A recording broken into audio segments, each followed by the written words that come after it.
Okie dokie.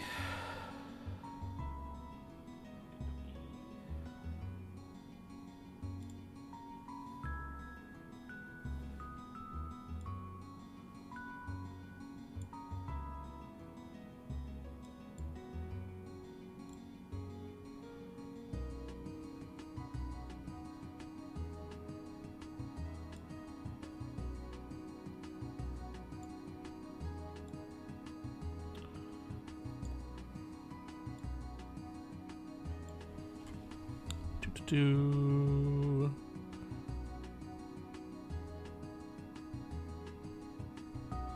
good.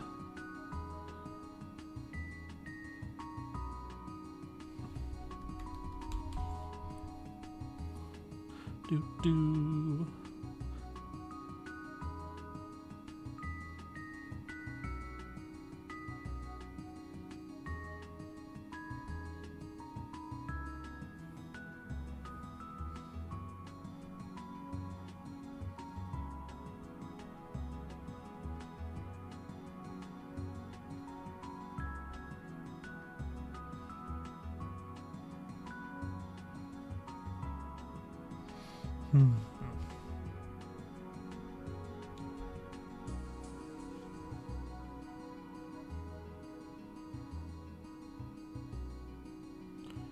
There we go. Perfect.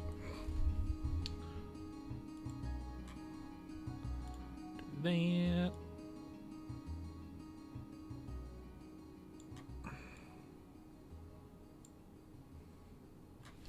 Alrighty.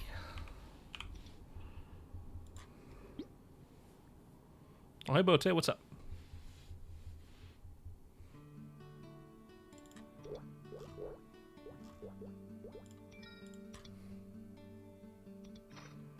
Ah, is that a hacker? I think I might be a hacker. Let's check it out. Let me fix my key binding. Oh, it was definitely a hacker. They're gone. They left. I get this map. Lichen jail? Sounds about right. How's my volume, by the way? I might need to adjust it. Not sure. I think it should be good. Probably.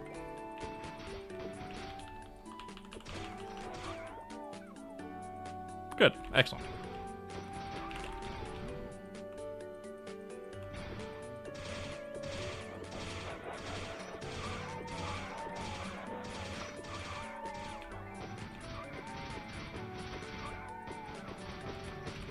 Goal tonight is 67, if not 68, since I'm already at 50%. Somewhere between there. Try to get to 70 tomorrow. Just gonna stream until Dino wants to stream, since I don't really want to compete for viewers.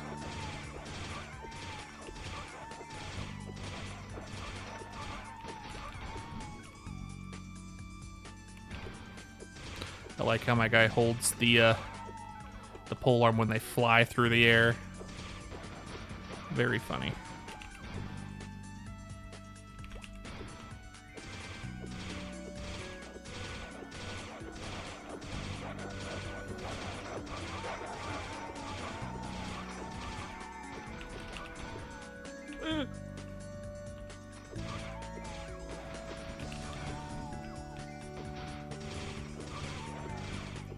How's Lichen jail? Fun? As usual?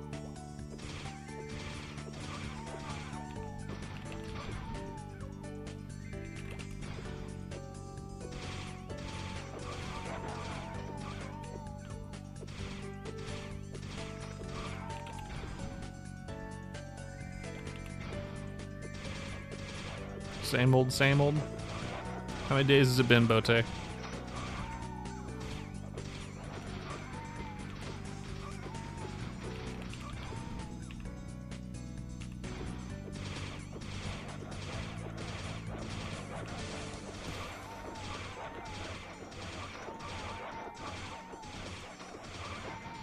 maybe a week. Hope you find those Ilbies soon. With some luck, they'll drop.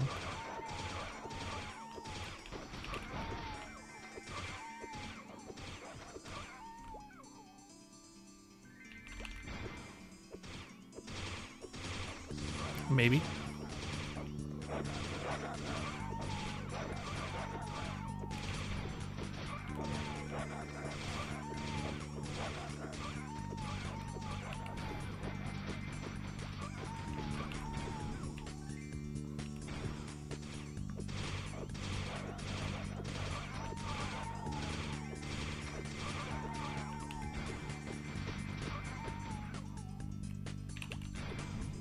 Make sure to stay hydrated.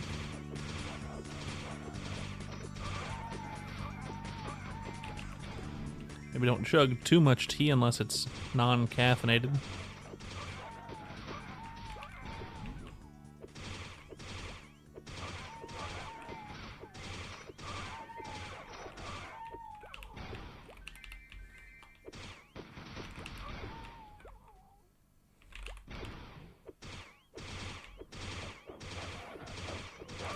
My computer is now much quieter than it was in the last, stream before this last one.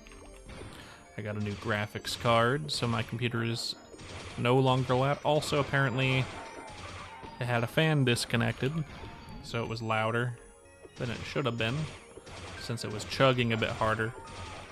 But now it should be good. At least somewhat quieter. Somewhat. I'll still get noises since we have the heater on. Snowed the day before no. It snowed yesterday. Yeah, it snowed yesterday. All the snow is melted today, first snow of the year.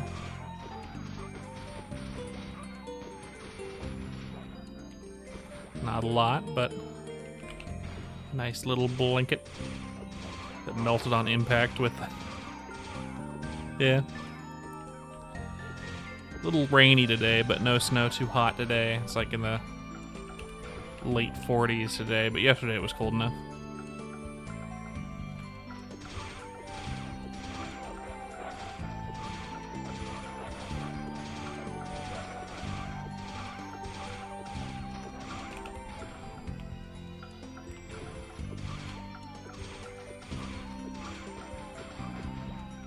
Let me put my chat, YouTube chat, on my main monitor.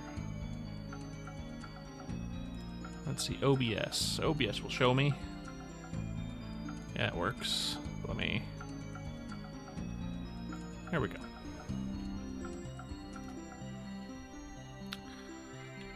See mostly the chat from YouTube. So Twitch open.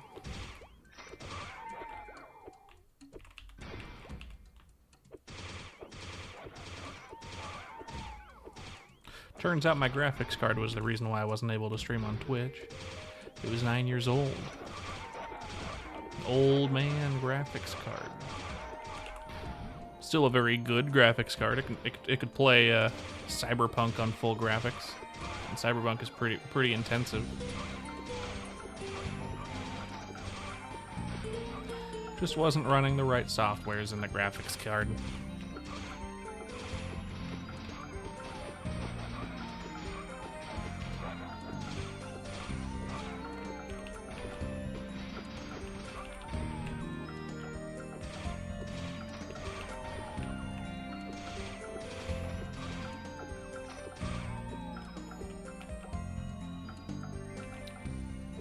Got a new pole arm.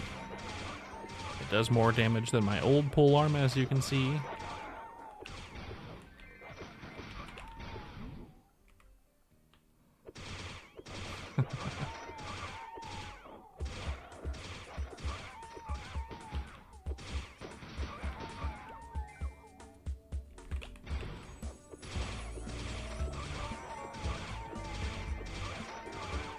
It's actually pretty well made for an asset out of, I think, I'm pretty sure this pole arm is a handmade asset by someone for Maplestory Worlds, because I haven't seen anything like it on GMS. But they did a really good job at recreating a more accurate Maha polearm than the Maplestory divs did on their multiple attempts to make it look good. Just a gun pull, yeah.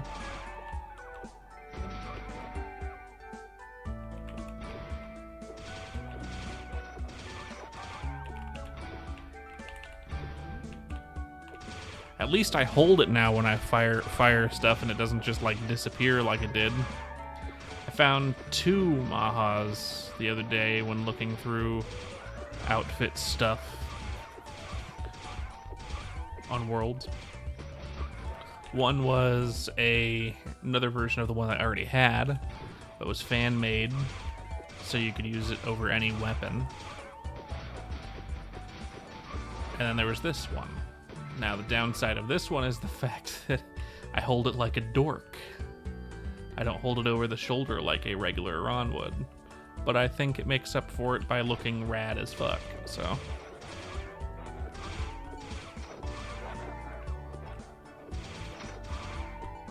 It looks even better than the other one, than the official one.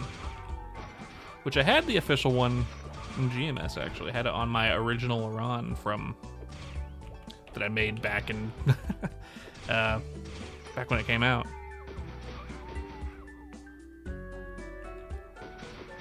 Kinda, I guess. But they never made an accurate Maha polearm like this. They made a couple versions of it. Like the Blizzard polearm was kinda based off of Maha. Then there was another version of the Blizzard polearm. Then there was like an ice cold polearm, whatever. They also released an official Maha, which they released twice. One as a skin cosmetic overall weapon, which they released back in 2014-ish, something like that. I got it on my main, my original Aran, the one that I made back in 2009, around when, maybe even earlier than that, whenever Aran first came out. I got it on there. I stopped using that character as I stopped playing GMS, started playing Reboot. I stopped playing main server GMS. I started playing Reboot when it came out. I didn't main Aran because I didn't have the cool polearm, and they never released it again. Actually, they did release it. I think they released it in like 2020 during like the Aran revamp thing. And it was like a level 33 polearm you could get as part of a quest or something. But I missed it. I was in college. No, actually, if it was 2020, I just wasn't playing Maplestory at the time. I was already graduated from college. But I'm glad that I didn't switch to maining Aran and Reboot, because I just tried the new revamp of Aran, and it fucking sucks. I would be absolutely livid if I was an Aran main right now, because it sucks.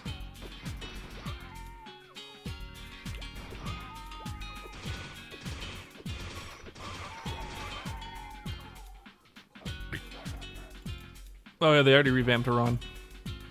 I'm gonna put this on shuffle, actually.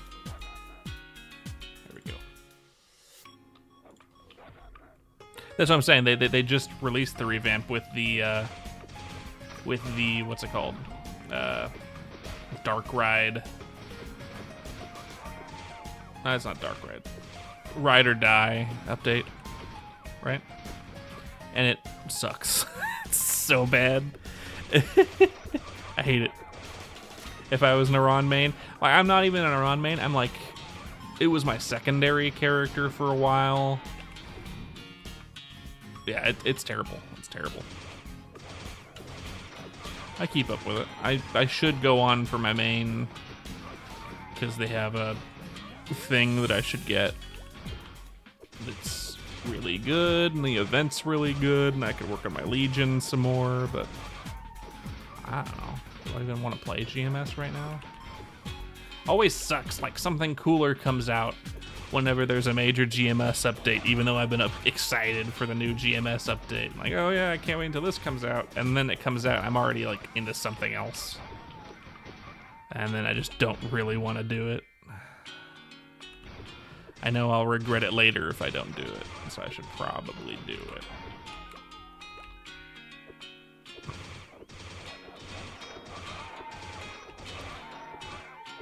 Always lock these cool things behind weeks quest line bullshits that you have to do, and you have to do it in the time period or you're not gonna get it.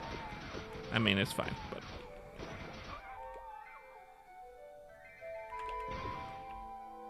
that's what I'm saying, man. I don't know if I want to do it. If I'm gonna start doing it, I have to start doing it before Wednesday, since I need to do it within the 10-week span. So I need to do it every week for 10 weeks, spend like 3 hours a week doing it. I just don't want to do it. I don't want to burn myself out on Maplestory, playing the Maplestory I don't even want to play right now. Bad timing. If Artale had come out in like 2 months, you know, then it wouldn't have mattered really, would it? I don't know. It came out in the new year. But it came out earlier, so here I am. Hello! Twiz. Nice to see you.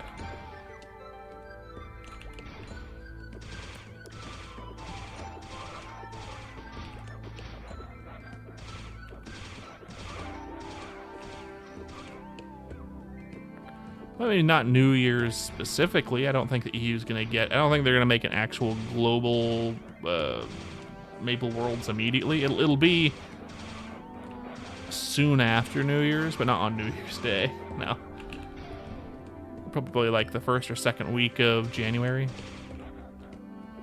if I was to guess. Oh, I'm sure the Red Drake's grind is really boring. I got my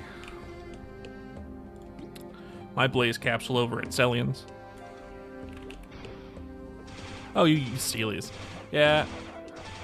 Yeah. It's real boring. The spawn rate at Red Drake sucks, too. Twiz, you from Mob or are you someone new?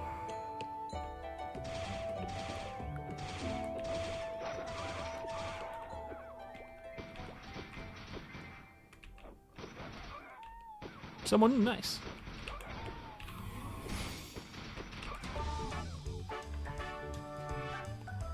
Let's, if I want to do jazz, let's start it from the beginning. Okay. Make sure it isn't too loud. That should be fine. If it's a little loud, let me know, Bote.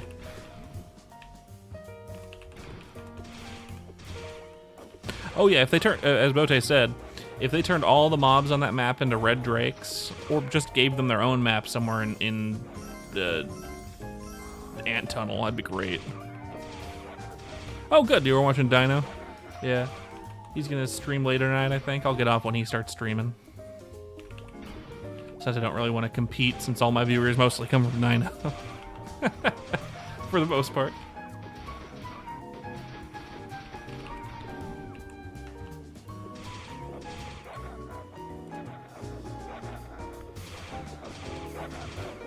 Yeah, I think Red Drakes need their own dedicated map. Just like Bote said. Oh. I got rid of OBS, so I can't see it. There we go. Fix it. Man, I always forget to do this. Mostly because my screen is way bigger in my office. I usually play on my laptop, which has a much smaller screen. So I don't pay attention to the little top right-hand corner that shows all my buffs, and I forget that I run out of Snowflake.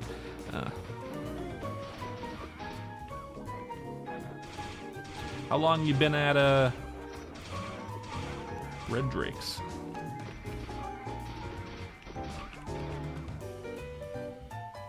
Oh yeah, no, I've gone on a rant about that before. I think last time I streamed, when it comes to star and bullet drop rates, I think it's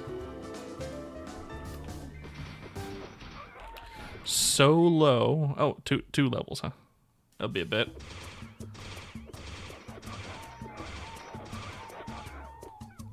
Yeah. It's the drop rate's so low that it's essentially luck whether or not you get it. Humans are inherently bad at statistics, but with it being as low as it is, I've read somewhere that it's 2 in 3.2 million for Steelies or something, which is ridiculous. It's so low that it's fairly long levels, huh? Yeah. It's so low that it's not really about killing the mobs. It's more about whether or not you get the thing early, because you're not going to kill millions of mobs, right? It takes too long.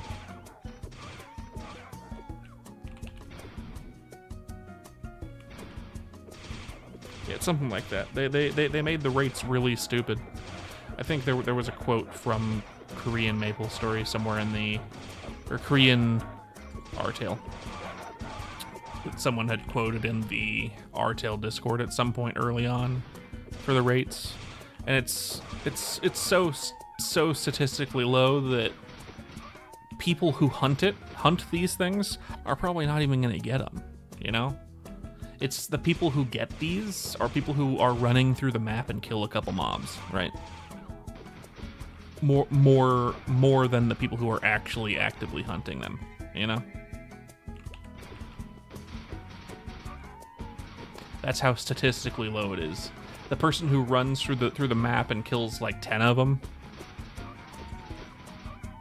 have the same likelihood as someone who is grinding for days, essentially. So there's more of these people, so they're more likely. I know you're stubborn. You'll get them eventually. They're so expensive, they're not really worth buying, right? They just need to up it.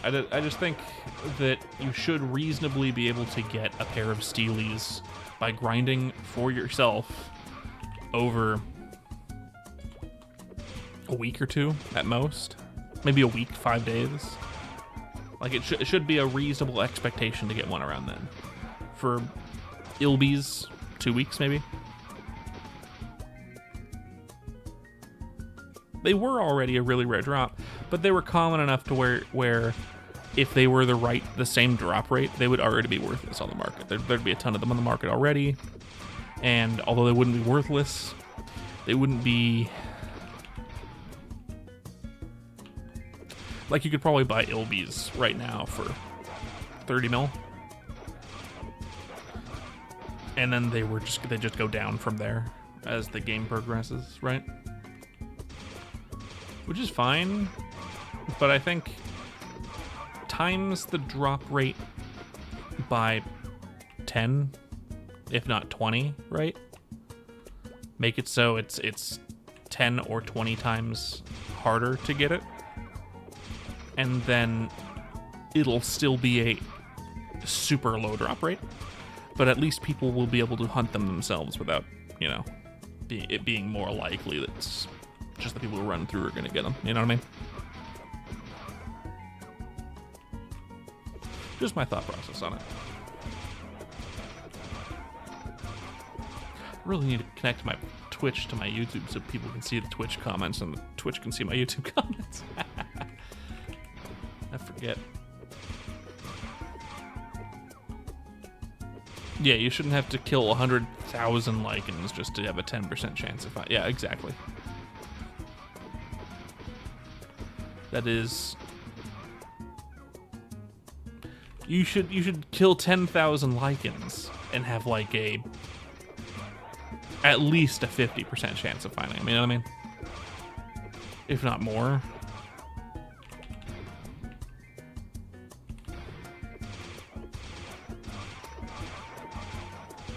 For Ilbies.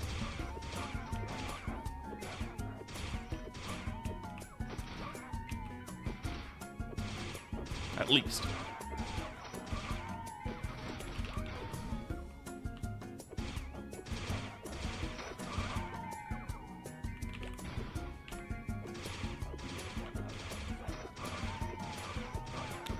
I'm glad that I joined Artale when I did.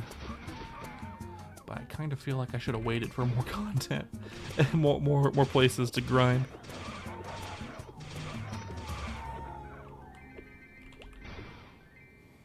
Should be as hard to get as level 100 weapons. Yeah, but you can reasonably go and grind level 100 weapons yourself. You know? Yeah. If you're at cargoes and cargoes have a really high spawn rate, and you're there for from 55 to 70, you should be able to find a pair of, you know? Just like at least 1 star. And then there's people who are there for less than an hour and get 2, like fucking Togen did.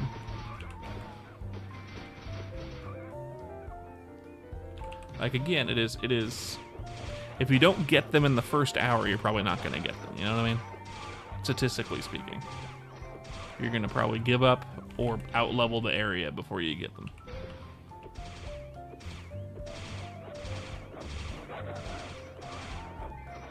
Of course, I was at Celians for 12 levels, and I got the fucking Blaze Capsule, which has just as low drop rate as Steely's. But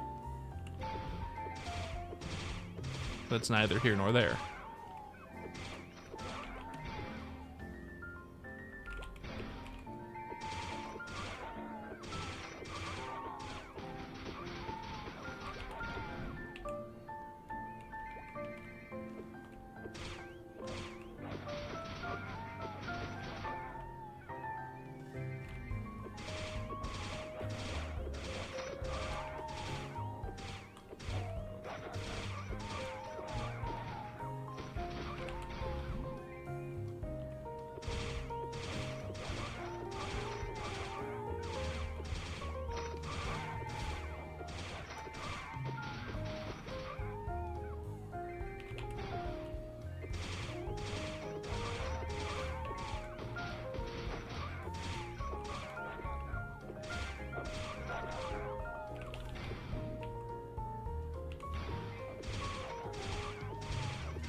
It's unfortunate. I like Artale a lot, but it has its problems. Right now it's feeling a little toxic when it comes to the players, but I mean, the more, in my opinion, the more toxic-ish players wanted a more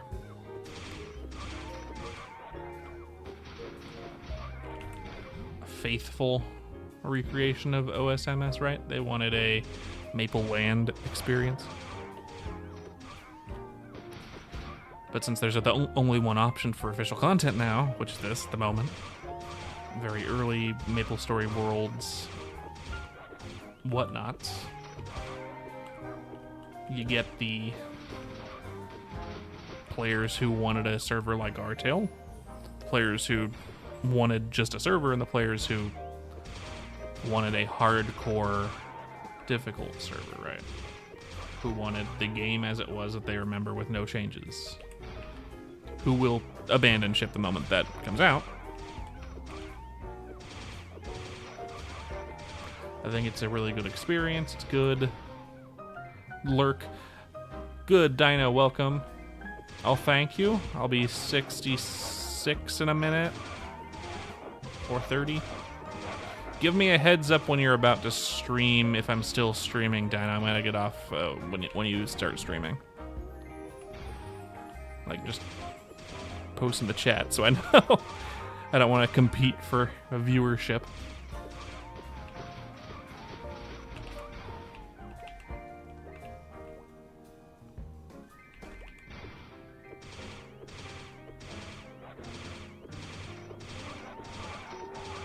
Oh yeah?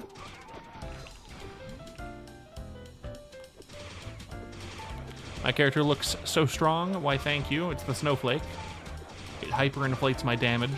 I'm kidding. I'm actually... This character's kind of funded. And I got really lucky on my on my weapon.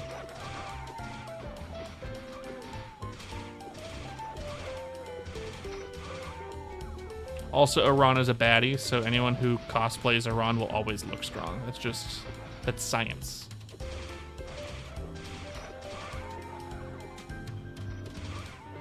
Yeah, scrolls for gun attack.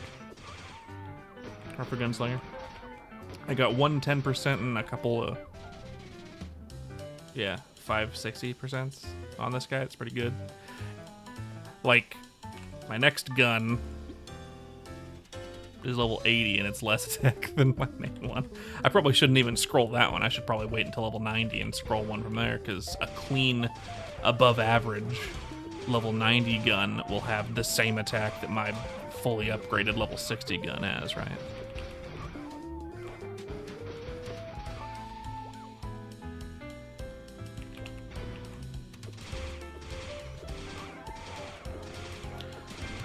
What was I saying a minute ago?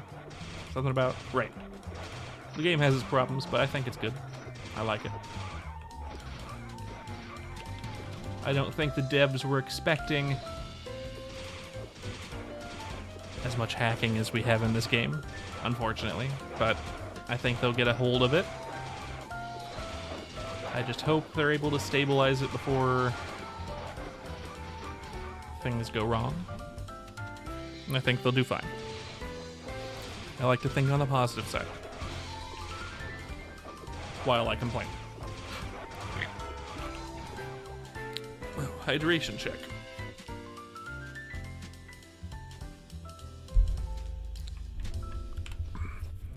Oh, when did I get this? That's not very good. Neither is that.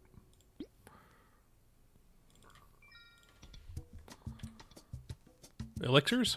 I mean, they drop really rarely from... Ah, damn. They drop really rarely from mobs, so these guys drop these. But I've gotten 6 in the last 2 levels.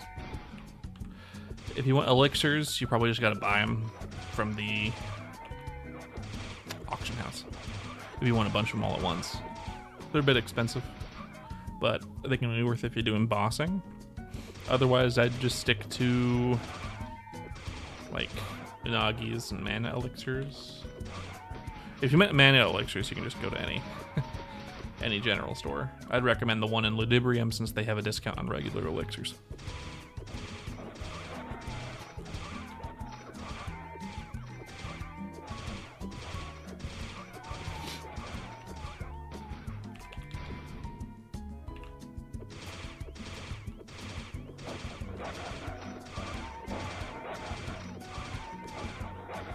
A lot of mobs will drop regular elixirs, though. I think I got more from other mobs. I don't know where. But most mobs after level 50 will drop them. Slowly. You might have a couple hundred by the time you get to, like, level 90. If you just don't use them. That'd be a good time to sell them if you don't need them. Or start stockpiling them for later bossing. Depending on your class, some classes don't need them. If you have low enough HP and MP.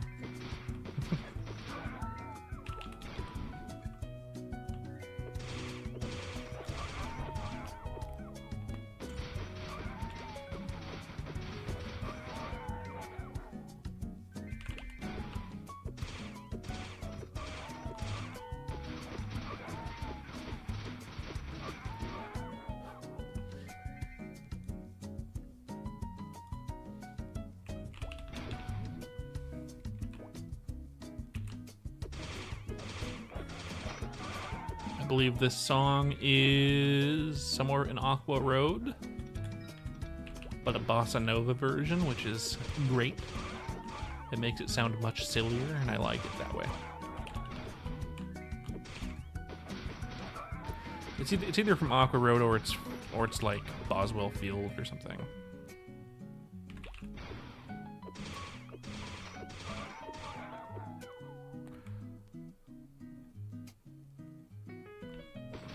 Don't know. I've just made it the black one. I usually use a MacBook. So I like the black cursor. I'm not that tech savvy. I just picked the one that looked the closest to the MacBook default cursor. If I'm being honest.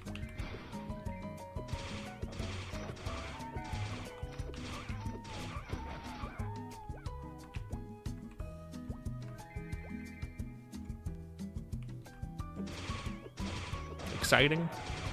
I mean, yeah.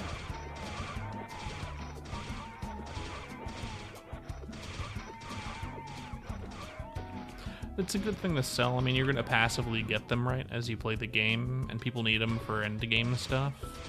And some classes just need them in general, like some warrior classes. And without the potions from Singapore, which are really, really good, with us most likely not getting NLC, so no readily available percent-based HP and MP potions available. You know, getting them from drops. People will want those eventually, so it's good. It's good to sell them. Excuse me.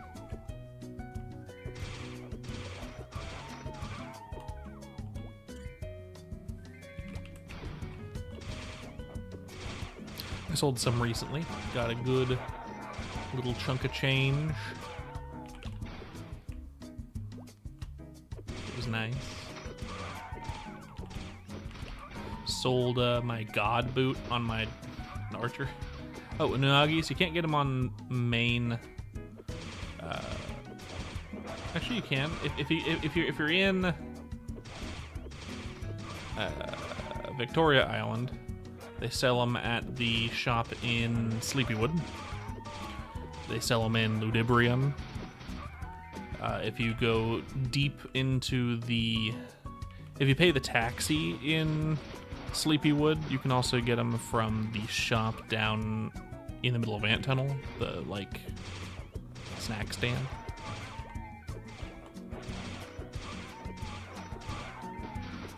They just don't sell them in regular shops. In Victoria, I don't think they sell them. They actually, maybe they do sell them in Orbis. I don't remember. I don't think they do. I remember looking for them in Orbis and not finding them, but I could very well be misremembering. But if you're in Victoria, just go to Sleepywood. You know, pay to go to the. I don't remember if it's the VIP or the regular sauna, but whichever one has the shop and not the dude with the quest.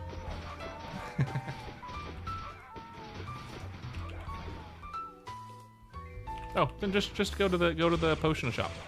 Top right, near the weapon and armor shop. So if you're headed towards the boat, it'll be in the top right, somewhere in there. And the lady there will sell you some unagis.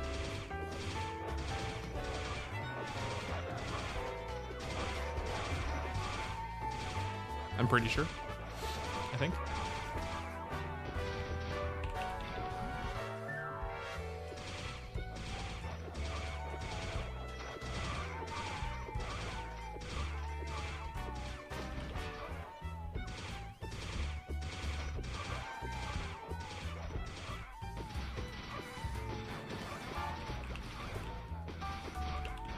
No, wrong way. Oh, no, it's fine.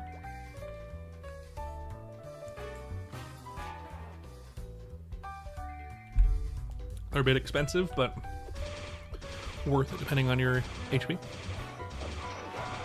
Oh, no worries. If you got little questions like that, I can always direct you in those directions. It's fine.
always say hydration check, but also don't forget to breathe. Don't just sit there and hold your breath like I do sometimes. It's not good for you.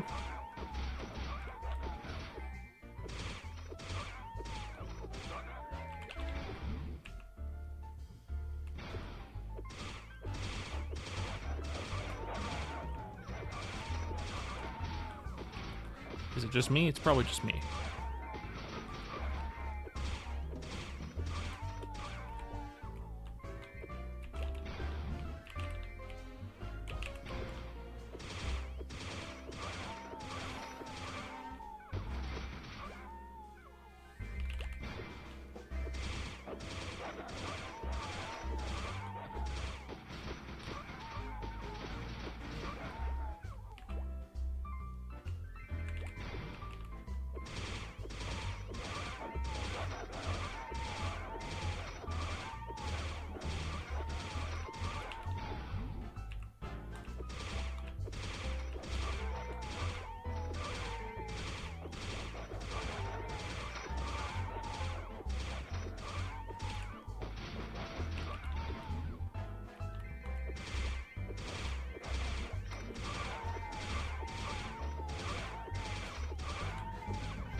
That came out of nowhere.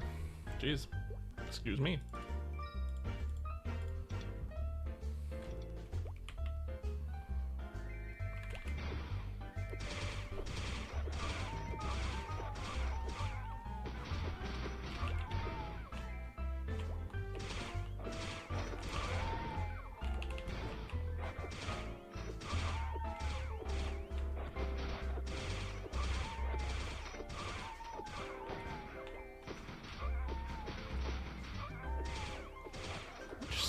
Is this one? Where is this one from? Dr. Lim? Okay. I don't recognize it. It's from Maplestory, supposedly, at least a jazz version of it, but...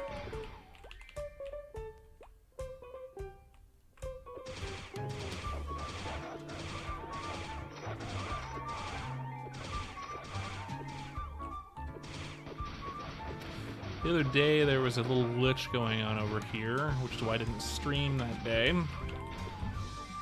where the monsters here, I don't know if it was everywhere, but at least here in Coldfield 2, the mobs would overlap and then rapidly switch between the front and the back one. And I didn't really want to stream and have to have an epilepsy warning.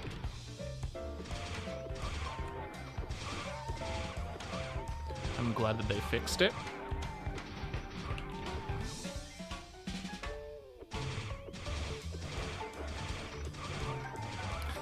Because even if I'm not prone to epilepsy, it was annoying.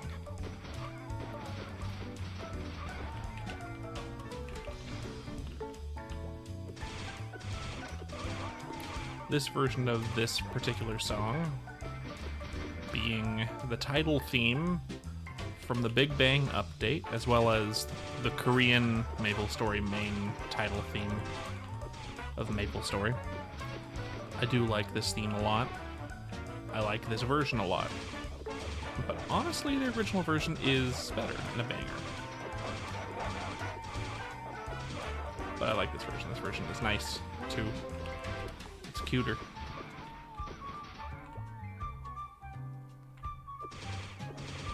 The other version is more hype. This one is cuter.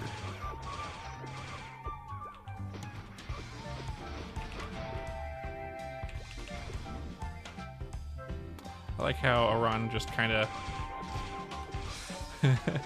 floats backward, just holding the pole arm like that with that particular skill. Very funny. This outfit makes me want to play Aran so bad. I wish it existed. But it doesn't exist anywhere now.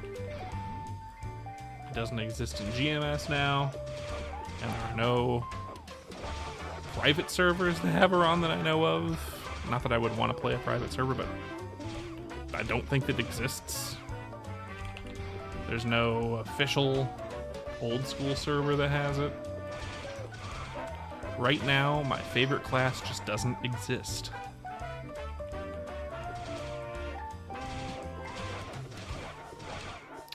which is kind of sad.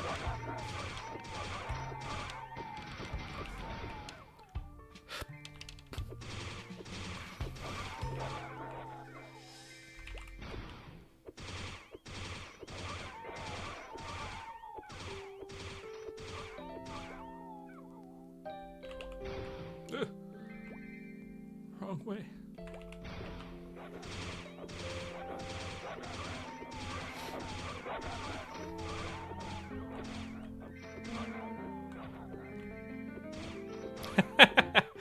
Yeah, it was kind of a hacker, a popular hacker class. I'm glad it didn't stuck. Nowadays, everyone thinks of, or maybe not nowadays anymore, but for a long, long time, the class that was the hacker class was Blaze Wizard, the Cygnus Knight Blaze Wizard. I don't know why. I guess because you can attack a lot of parts of the map with it really easily. I don't know. But yeah, Aran was popular for a bit as a hacker class, but I love that class. I love it when it came out. I played it to death. My favorite little time period for it was when it first came out, honestly. But right now, there's just no way to play it. Not even in I can't even play a good version of it in GMS, right? Because they just came out with the frickin' update, and Aran is now garbage. Like, not only did it get nerfed, but it just doesn't feel like Aran anymore. Which sucks.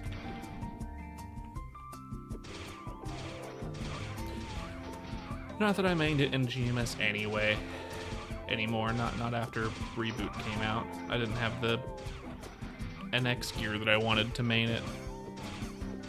Not like I could move my NX gear from my Windia character to... Anyway.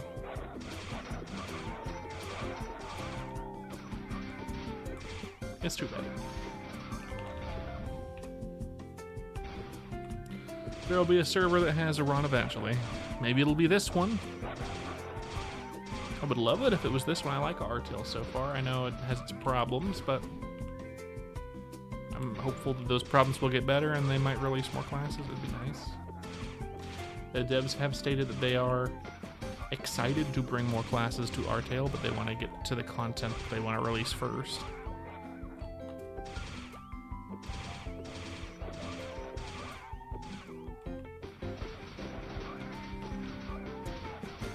I'd already be level 120 plus if I was an Aran, because I would play it to death.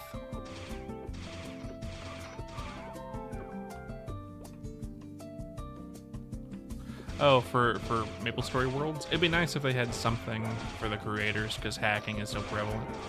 I know they kind of leave it up to the devs for hacking prevention,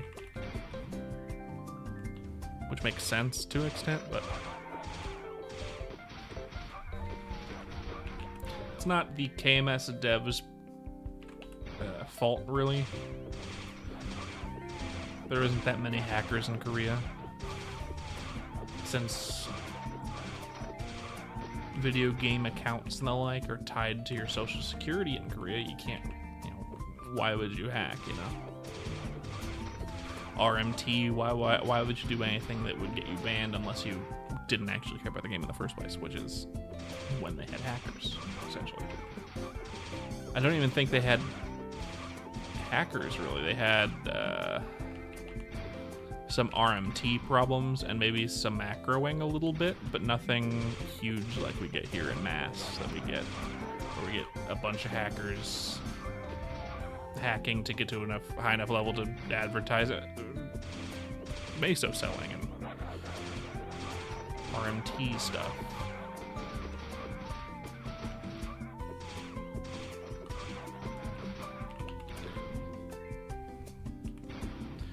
We just don't really have a socio-economic guard against hacking in Western culture games.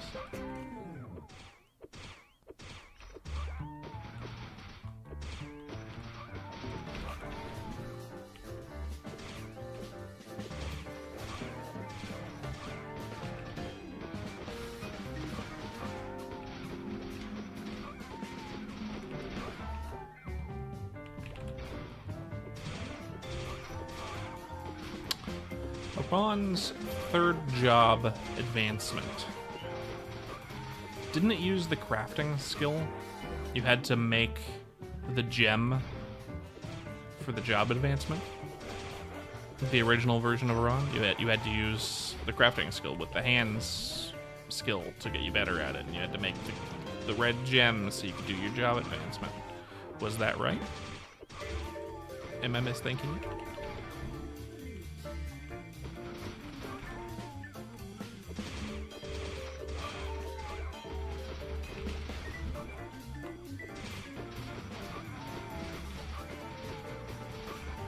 No?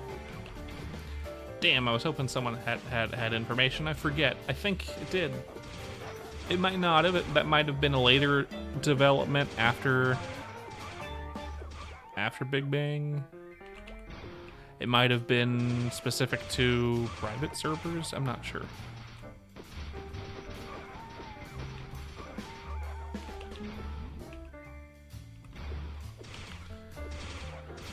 But that would be a setback for the hope for Aran in this server. They'd have to give it a different way to get their material for job advancing, or change the material to something else, like the power gem or something,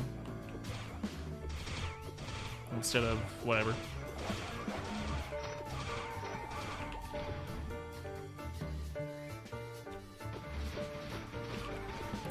Xiao Xiao Xing.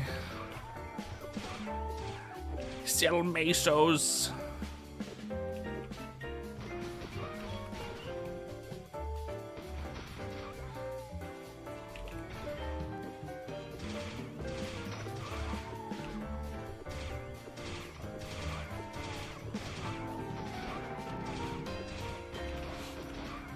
Do you think the hackers at the moment in this game are from China?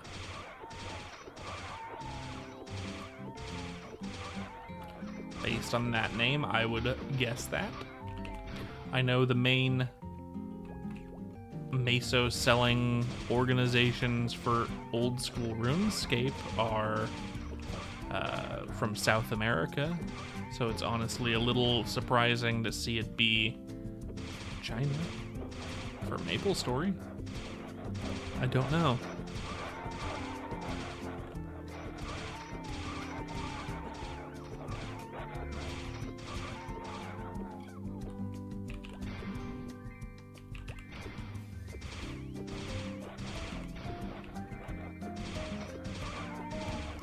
I do like bossa nova covers of Maplestory music. Oh, wrong way.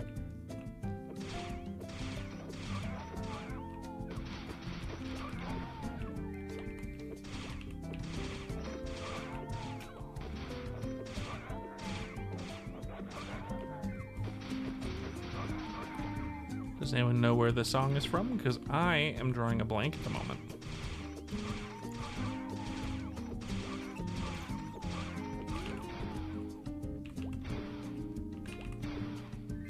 I remember.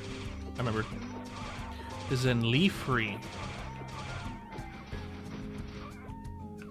In fact, I can point out the map that it's on.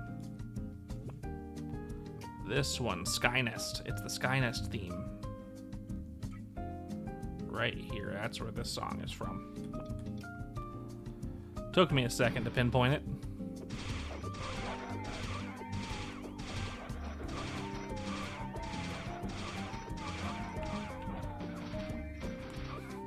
Maplestory GeoGuessr. They're gonna probably do, my guess. So they're doing Mulong Garden area, Mulong and Herb Town this month, so probably next week if I was to guess. They still have here to release Orient and Magatia, which will probably come after that. And then Minar Forest. I would imagine fourth job at Minar Forest might release early next year, along with the global release around that window to drive up hype and get more players into the game. At least that's what I would do if I was a dev, right? I would hold off on fourth job and use it as a tool to get hype into the game and get people to join it, right? Because they'll have something to strive for, right? That would be smart in my opinion. I mean, if I was a dev, I'd also release a new class at the same time to drive up that hype. So players who come to the game would be like, oh, cool. Not only is there this new job available, but I can also start going on the leaderboards for this class that no one is playing. Very unlikely for that moment, but that's what I would do as a dev. I know they're probably not going to do that because they would have had to already have it released in the Korean version, right? Or it would need to be like a simultaneous release, or release earlier in the Korean version, like in December. So if they announce, oh, we're releasing a class in December, then I might have that speculation of they might release a fourth job and a new class around when the global version of World comes out to drive up hype. Side note, I've worked in the entertainment industry, animation mostly, video games as well. So I'm not like pulling shit out of my ass.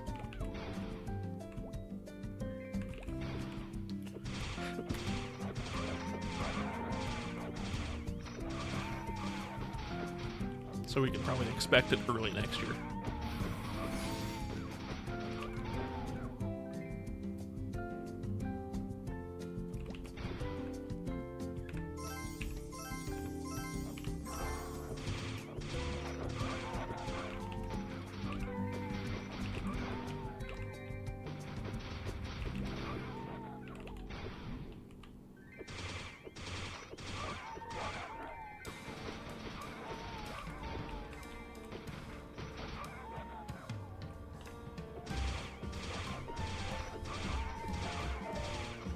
What an interesting version of this song. This song is normally like sad and slow, since it is like the Empress's theme when she turns evil, right?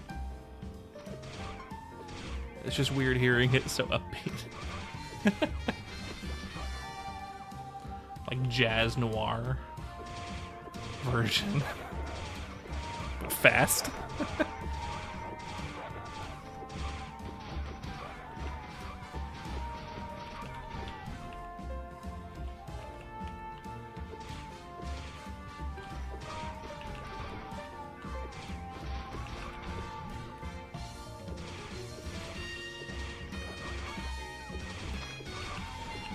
Ugh.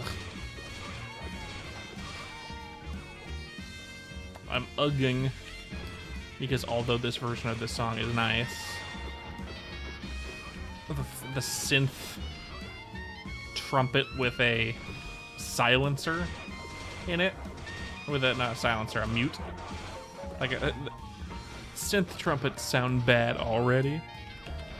Introduce a mute, it just sounds terrible.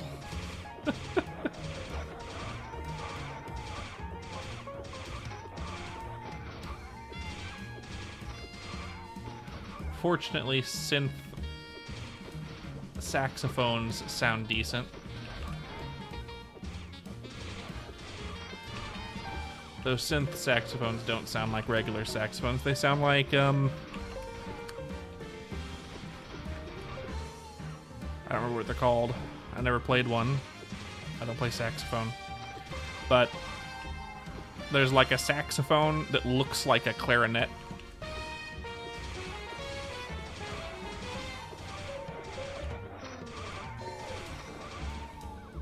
That's what synth saxophones sound like. They sound like that for that type of saxophone. Ugh. Back to synth trumpets, though.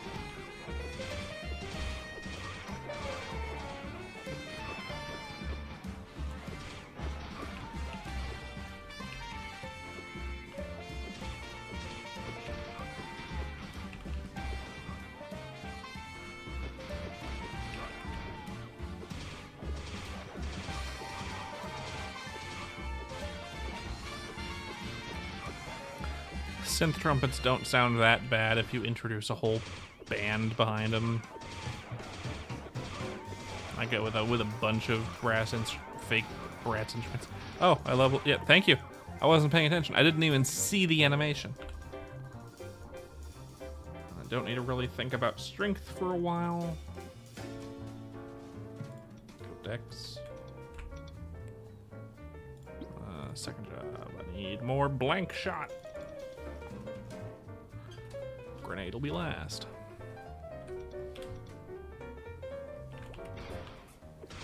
Thank you, Bote. I wasn't paying attention.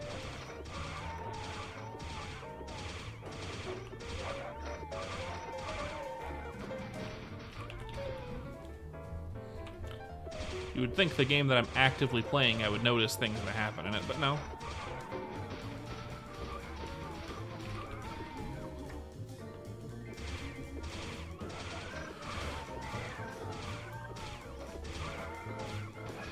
I gave up my ability to pay attention to this game when I started streaming.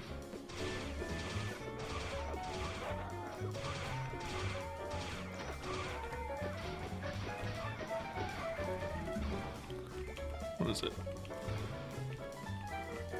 Really? It took me an hour to get 50%?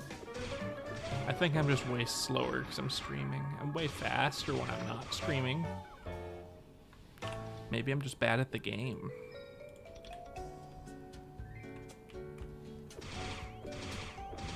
Probably.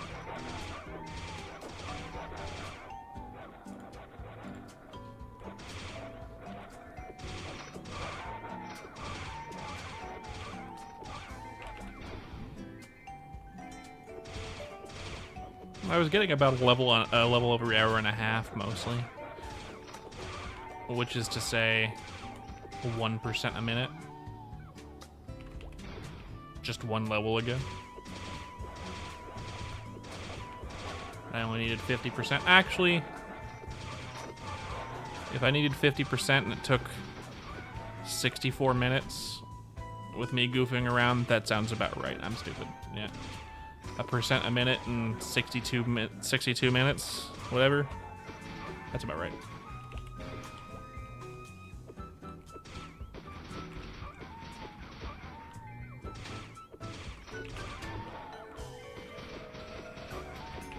I don't know what I was complaining about. I didn't realize. I'm stupid. Was at 50%? Should have gotten there in a half an hour. Yeah. Math.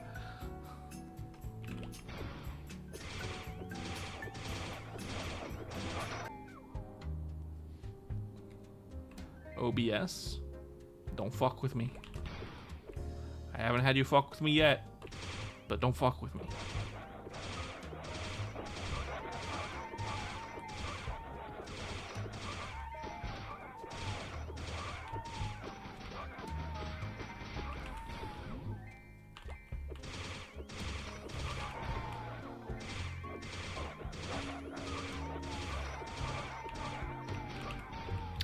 That's the upside of streaming. I don't have to think. I can turn my brain off and I can just talk. I don't fucking fall asleep while playing the game. I don't fall asleep while playing the game even when, you know, playing by myself, but sometimes I'm like, my eyes are so heavy while playing and grinding for a long time. And by a long time, I mean about the time that I got 50%, but then my eyes would be drooping. I'd be like, Also the benefit of sitting in a not as a comfortable chair.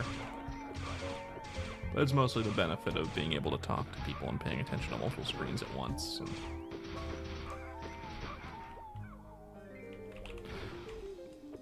Maplestory is chill. It is a brain off kind of experience, right? For the most part. Just grinding in general makes me sleepy. It can. I can see lichens, absolutely. But streaming makes it easier. On my first character, I listened to Togain while he streamed. And it would help me stay awake and grinding because I had someone to kind of work towards, right? I would work to try to catch up to his character, and then I got ahead of his character. Now he's ahead of my main character. And I no longer really watch his streams. It's like a lifetime ago. 2 weeks. I watched the stream for a while. It was fun. But now is like in the short time that I watched his stream to now, like short time ago, what, it's been a month maybe at most since the game came out, right? In that short amount of time, the streams are just so crowded now. It's like, I grinded with him a few times. You'll probably find me in his VODs a few times. On my previous character, before I changed my outfit to an Aran, I changed my outfit to Aran for Halloween, and I was like, I kind of like it. I'm just gonna keep it. So before that, I also used my real name on YouTube. I changed that recently because I had been meaning to anyway, not just for streaming purposes, but I think what happened was I was very vocal in chat, and then all of a sudden I was someone new in chat. So he kind of ignored what I was saying, which is fine. It's fine. It's not like I'm hurt or anything.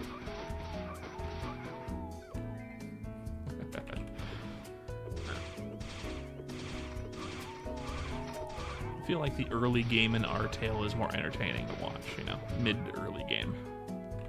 At the moment. It'll get more entertaining once we get, like, Maggoty out, and we get Leaf Free, and we get, you know, the iconic places people remember. Like, people remember Death Teddies, and people remember Deep Looty, right? But if everyone's only doing Death Teddies and Deep Looty at end game at the moment, no one really wants to watch that. It gets boring after a couple of streams. Of course, I say that, and I've been here for a couple of streams.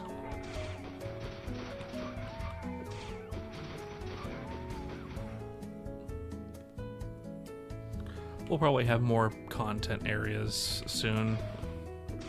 I mean, game's only been out for a month and a half, 2 months, right? Mid or beginning October, something like that. So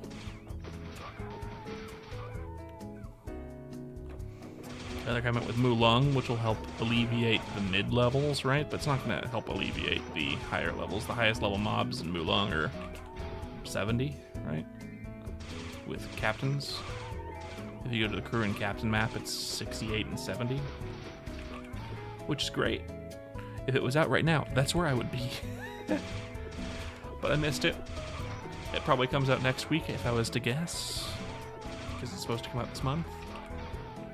But I'm already going to be out leveled by the time it comes out. I'm going to be out leveled by tomorrow.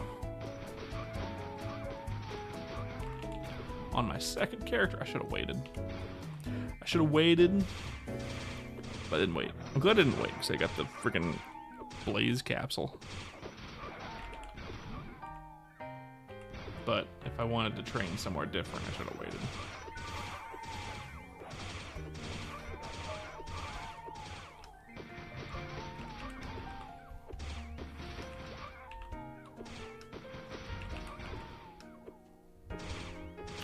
I still also want to make a paladin. I might make one of those at some point. At least with paladin, my character will look more like an Aran, because they'll be swinging their poleaxe at things, and not just kind of waving it around like a magic wand as bullets come out.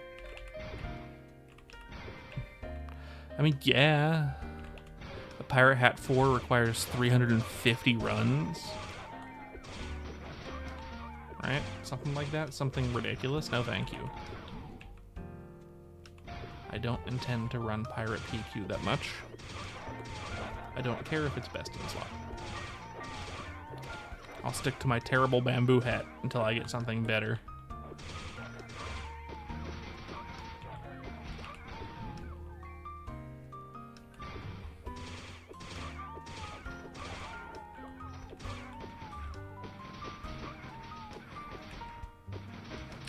I don't think they're gonna do more than having it, and I'm still not gonna run it 175 times.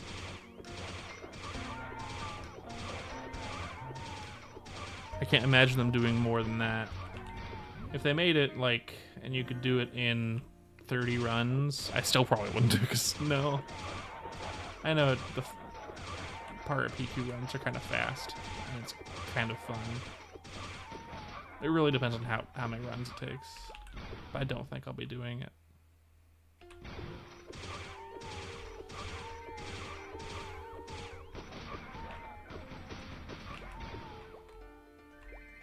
It's only a best in slot hat right now.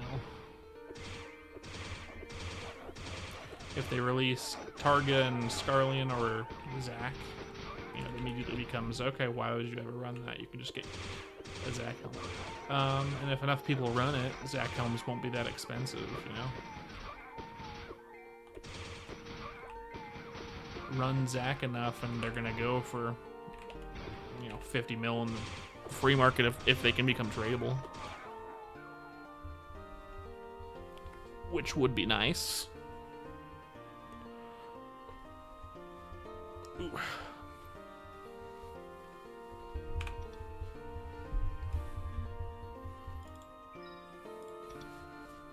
Eventually, they're not going to be that cheap at first. They'll become cheaper over time. I'd imagine, assuming the game survives a year, after the game has been alive for a year, Zac helmets will have stabilized to around that price point.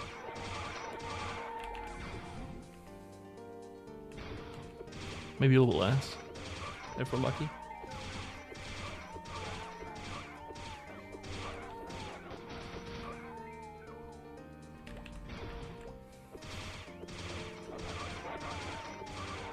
Until it's equipped, that makes sense.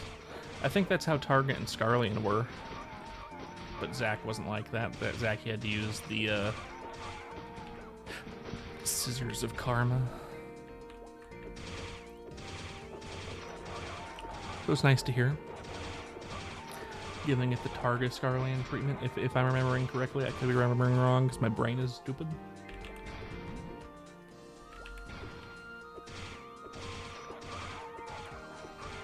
My brain is dumb with the shape of an L on my forehead.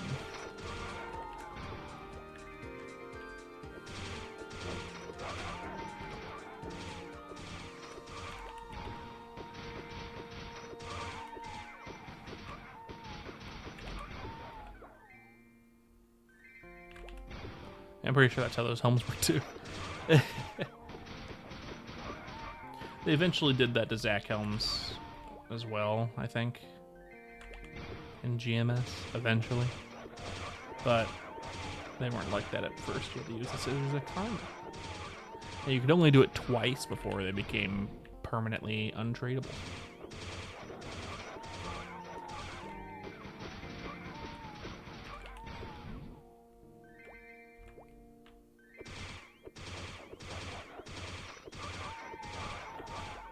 Weird. Again. If I want jazz, I want it to start from the beginning.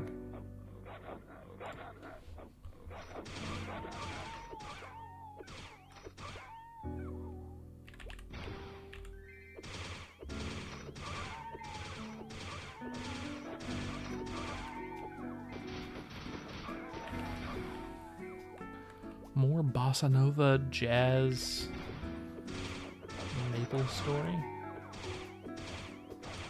It's so weird. Like, there aren't that many games that get a ton of jazz covers of their songs, but Maplestory gets basically every song jazzified eventually. Like, I've looked and looked for old school RuneScape jazz covers and you just can't find them.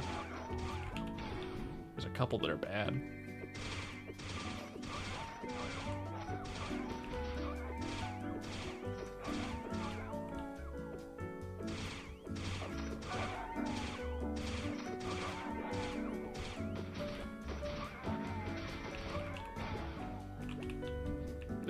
Floating.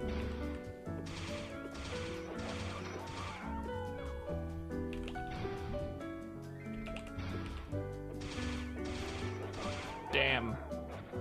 I am 0.01% away from being leaked.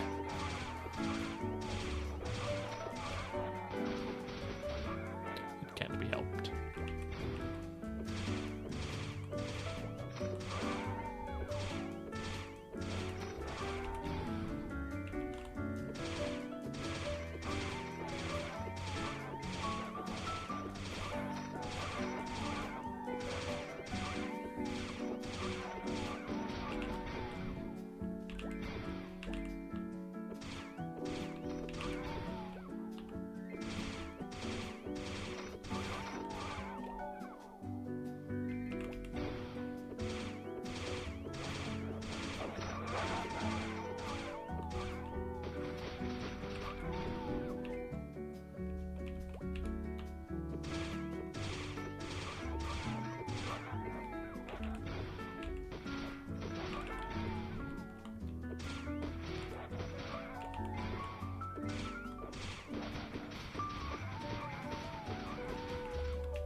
Aran as a gunslinger is just a wizard, and she can fly on her broomstick.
It's unfortunate. The recoil shot is 260%. It hits really hard. If you could use it as a main attack skill, that'd be great for this level range.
how rad my character looks.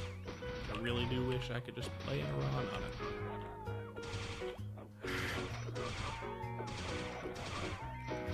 It doesn't exist.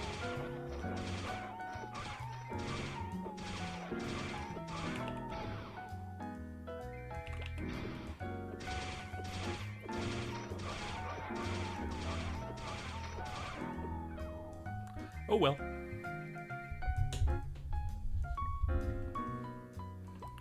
It'll exist again eventually.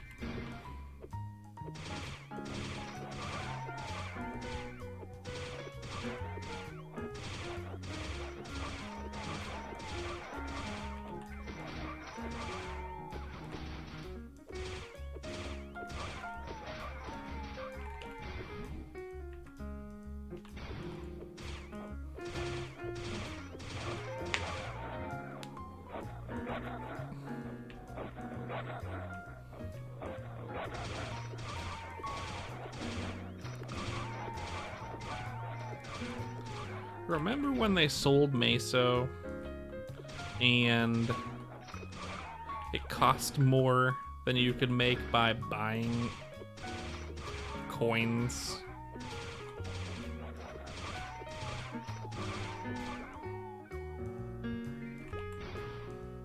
Now you can buy Meso from Meso sellers, and it's more than you would get for coins. It's too bad. I wish they continued to be stupid, because it was funny. Why is my business failing?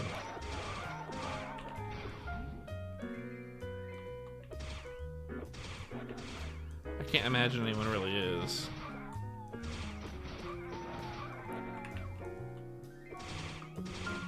I mean, I bet people are buying from their business for other games, but I can't imagine people are doing that here. Like who?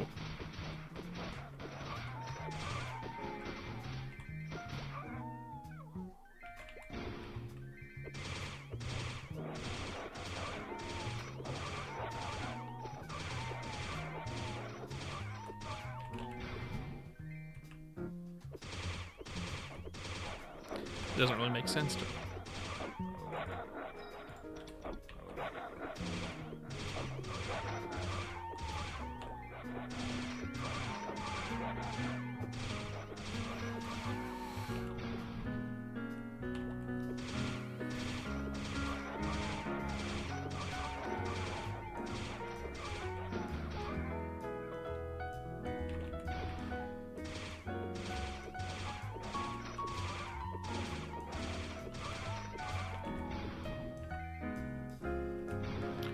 You know what Maplestory music reminds me of the most? At least old school Maplestory music.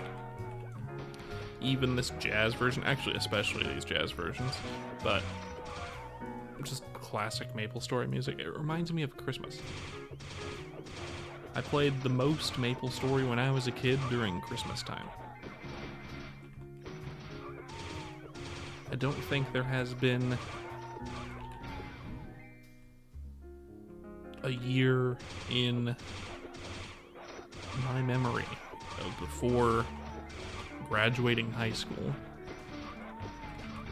where I didn't play Maplestory during Christmas time. More than any other game.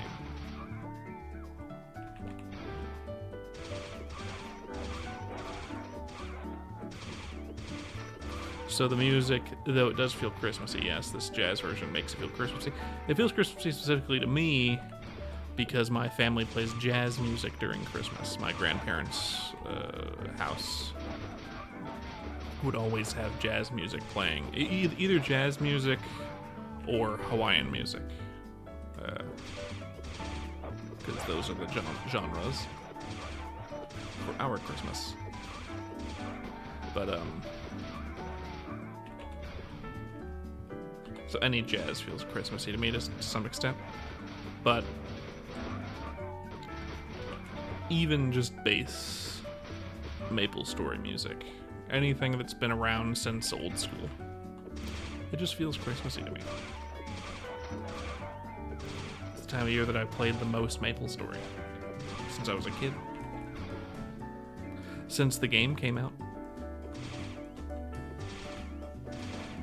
I don't remember that much stuff from when I was a kid from before I was 10, right? From before I was 9. I think 9 is earliest in terms of childhood memories that I remember. Most vividly. And that's around the time that Maplestory came out for me, right? 2004, 2005-ish.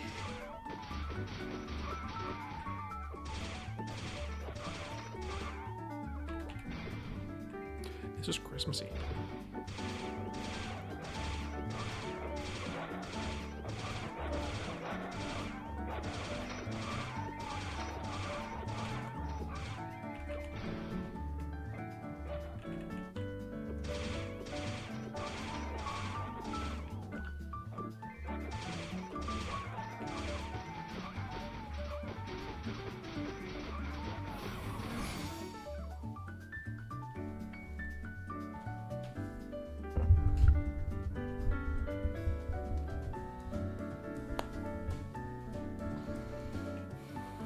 I would imagine the populace, most people's association with Christmas music,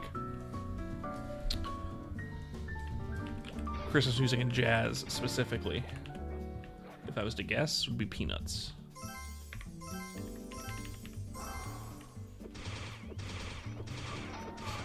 The Peanuts soundtrack is primarily jazz. And the Peanuts are probably the most popular Christmas movies of all time.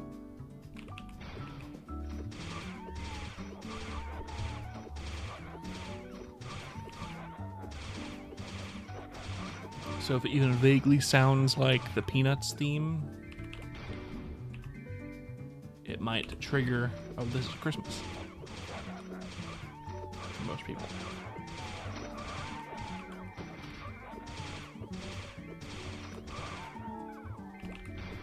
That's just my guess.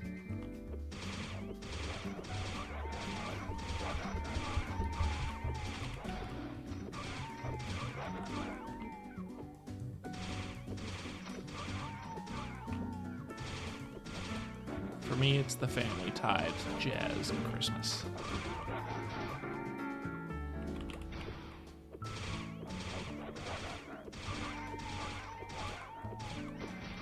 And by the Peanuts theme, I mean the song Linus and Lucy, specifically. That one is the one that people remember, I think, the most. When I say the Peanuts, most people think of Linus and Lucy.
kind of, well, it's not KPQ, but Kerning, yeah. I kind of agree. Kerning City already sounds pretty jazzy. So by changing it up, it doesn't sound great. I'm just gonna skip it. I'm just gonna skip ahead, go to a different song, completely different playlist. Oh, don't want to go to the actual different playlist. I'm gonna stay on my playlist. Let's put on a song. Let's do random. Let's do not random. Let's just do this one right here. I'm gonna shuffle it. Excellent.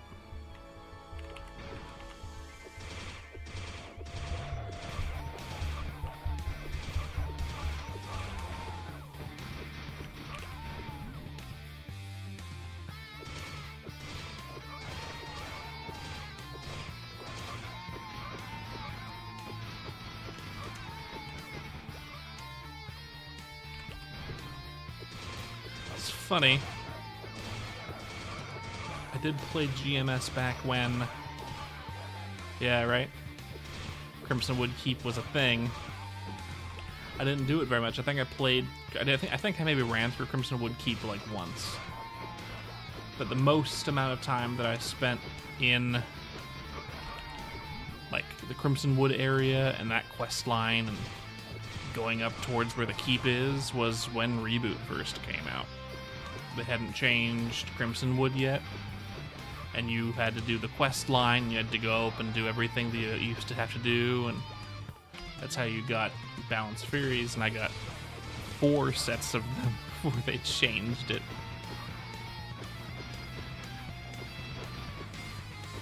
And now, you only need the 1 set. So sad. I have 4 sets of Balanced Furies on my main and Reboot.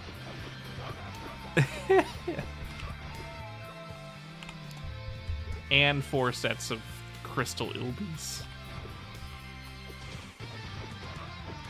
that I can never sell, and never use. I'm glad that I got it done before they changed the Crimson Wood quest line, because I hear that the new quest line is hell. Not that the old quest line was easy. The old quest line definitely wasn't easy, but I heard the new one is hell, and getting Balanced Furies now sucks. I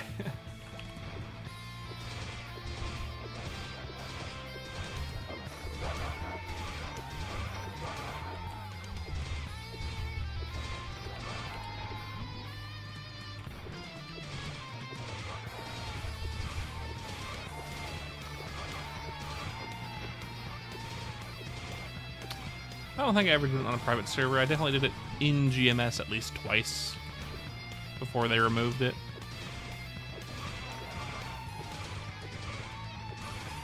Which is too bad, because it was really fun and actually good, but I might have did it a couple times because they announced they were going to remove it, if I remember correctly.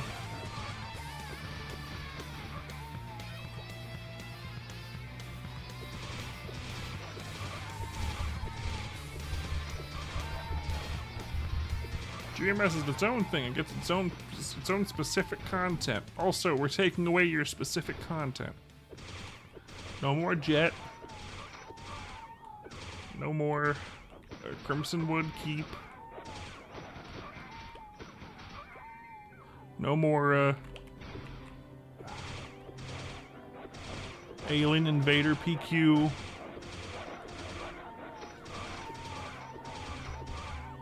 No more fun. Only KMS. Give us money.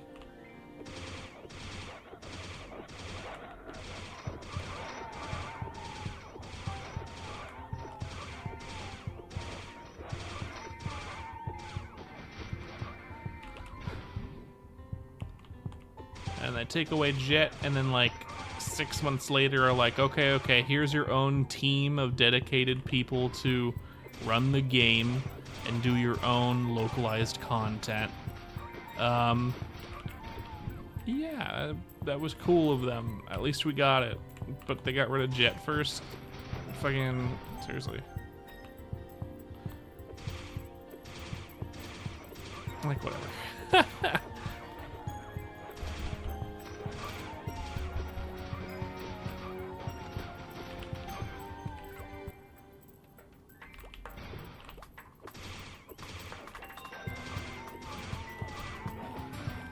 At least Amoria PQ's theme is really cool and good.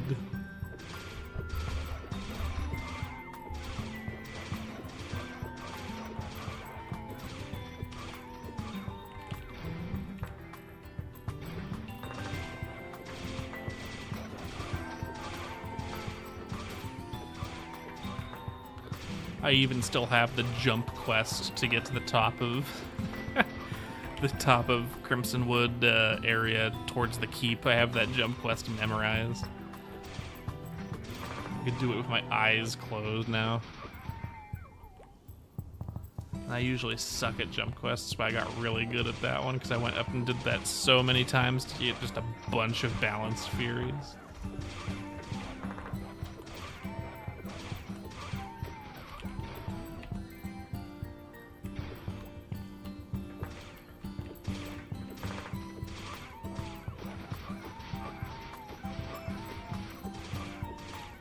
If I remember correctly, there was eventually an item you could get that let you skip the jump quest. It took fucking forever to get it. I did get it, I think.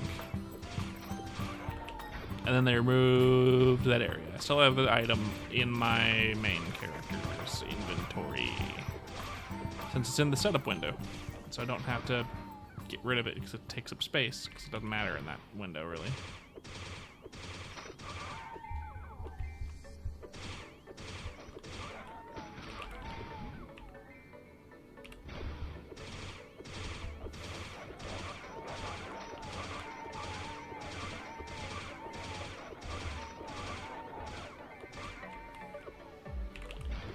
I have a lot more consistent viewers right now than I normally have. No one is saying anything, but it's interesting. I think it's still Twiz over here on Twitch.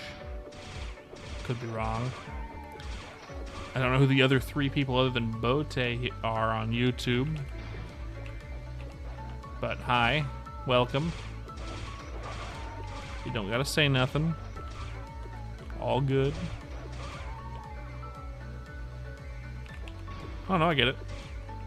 I usually have Dino in the background while I'm training or whatever as well. I'm sure that's like most of the time. I don't think most people are actually actively watching the stream. They'll just pop in whenever they have something to say in response to something the streamer said, right? Usually. Most of the time. I'm sure in a lot of streams, there's a lot of people who aren't even really actively watching at all in the first place, not even listening to it. They just see their favorite streamer is on and then go to their thing and just mute them and tab it, you know? And just let it run out, giving them more viewers without actually having to watch.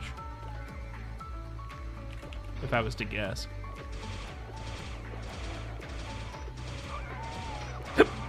Oh, jeez. Goodness.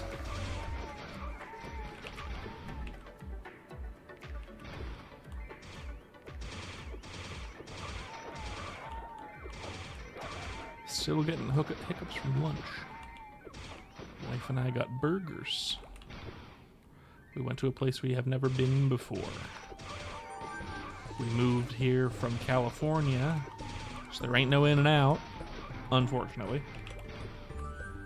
But there isn't really that many. I mean, there's a lot of good options, like burger-wise. We got Culver's over here now, and Culver's is pretty good. It's not the best thing ever, but it's better than most fast food burgers. We got Steak and Shake, which people would say, why would you like that? But Steak and Shake is actually a really good burger. But those are fast food, right? We wanted to find a good burger in town. And there was a couple. There was one that claimed to be a California-style burger. It wasn't, but it was good. And there's one that actually is the one we tried today, which is actually like a California-style burger, and it's very, very, very good. We will be going back there, absolutely. Just not anytime soon. Yeah, you can. You absolutely can. Denny's now has a pretty good diner-style burger. Denny's used to have a terrible diner-style burger. But they improved it, they got better beef, and now it's good. But there are diners that have terrible burgers, like if you've ever been to a Cheddar's, which is kind of an East Coast, Midwest type place, I'm guessing, since I hadn't seen one in California before since I moved out here. But if you've ever been to a Cheddar's, their burgers are kind of very mediocre despite being a diner-style burger, you know? Don't get a burger from Texas Roadhouse. You will regret it. Don't get a burger from...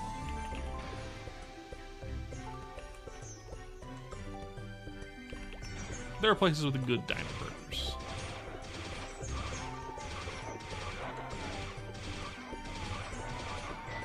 But we usually like to go to places that like specialize in burgers. You know, we're trying to find. I'm a burger snob. You try to avoid diner chains. You want to go to like local diners. I get it. There was a local diner near where we used to live, but it was too expensive because it's California, so we didn't end up going there. We went to other places that were equally priced but weren't a diner most of the time if we went out in the first place. Good places down in San Clemente, California. Good places in Dana Point, California. Usually just those two. Sometimes we'd go as far as Laguna Beach, California, or as far south as like Carlsbad. But that was usually our radius.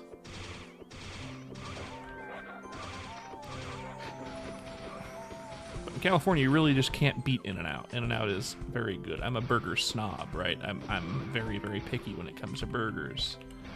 I make burgers too, just because I like them, right?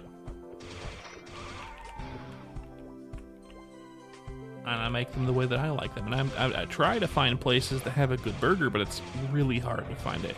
People, in my opinion, I don't know if it's a controversial opinion, I'm pretty sure, oh yeah, In-N-Out is top tier. Like people will say, oh yeah, it's a good fast food burger. Or they'll say, you know, there are better burgers. And yeah, there are better burgers, yeah. But In-N-Out is better than any fast food burger I've ever had. It's better than 90% of non-fast food burgers I've ever had. I am someone who is very picky about burgers, and I will tell you, In-N-Out is tops. Like people will say, oh, you know, I like Five Guys. I think Five Guys is pretty gross, personally. Their meat quality isn't that great. And it's just a thicker patty. It's not that great. It's too expensive for what you're getting. Yes, I would say that if I worked in the food industry in some way, in food service, or if I opened a restaurant, it would probably be a burger place because I love burgers.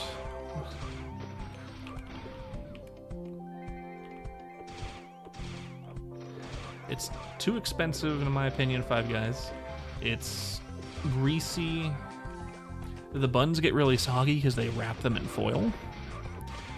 I don't like their lettuce. I don't like tomato on a burger, and I don't think it needs to be on a burger. Same with lettuce. The only thing, when I judge a burger, I'm judging it in just a couple of factors. If I get a burger from a place, I'm not getting their weird specialty thing. The first burger I try from a place is almost always the same. I want a double patty specifically, because a double patty is usually best, depending on the thickness of burger. I want it to have mustard and onions, maybe ketchup. I don't mind ketchup. It doesn't need a burger sauce. A burger sauce is an add-on you try the second time, in my opinion. It should be ketchup and mustard, or just mustard and onions, as well as cheese. That's all I'm judging it on, as well as how good their bun is. right? The patties need to shine on their own. The burger needs to be good without bacon. It needs to be good without sauces. If your burger is only good because of the sauce, or it's only good because everything comes together because of all the toppings, like, yeah, it can be an enjoyable experience, but is it actually a good burger? A burger needs to stand alone on its own, in my opinion. So getting a classic American cheeseburger, which, classically speaking,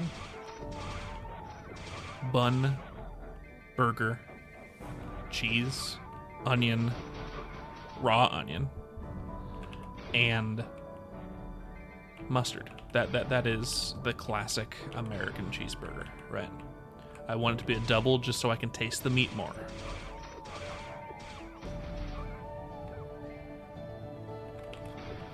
If I'm ever in that area, I'll give it a try. I try.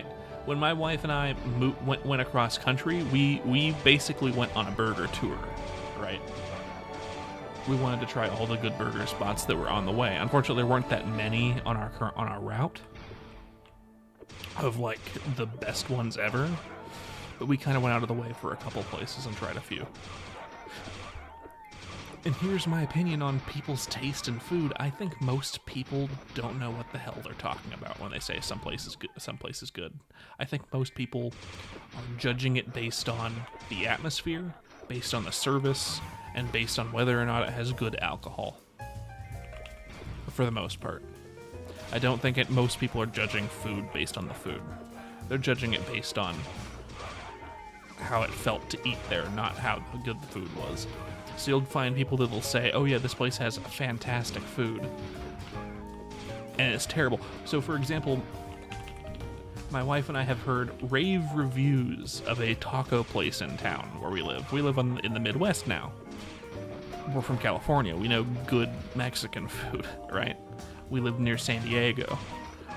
There's good Mexican food on every corner, right? And you would think there wouldn't be good Mexican food out here in the Midwest, but there are so many people from South America, from Mexico living out here that you just find amazing Mexican food out here. But the one that is the most popular in our town, I'm not going to say the name of it so I don't just like dox myself and let people know where I live, but there's this place in our town that is a small like local chain. They even had a controversy recently, not like a bad controversy, but like a public controversy that made it more popular. And people say it's like the best Mexican food in town. We went to this place, one of their original locations, crowded. You had people, not just like local white, Midwesterners there. You know, it was crowded with Mexican families eating food there. And they had traditional, like, street taco style tacos, right? You'd get, the small tortillas. It was terrible. It was... My wife and I will suck it up and eat basically anything we get, essentially. Finish the plate, and then leave. This was the first time we walked out of a place without finishing our food. We wouldn't have paid for it and walked out if it wasn't like you pay at the counter, right? It was that bad. We would never do that normally. The food was greasy in a bad way. The chicken had absolutely no taste. The quesadilla tasted like nothing. Eugene found Steely's. GG Eugene.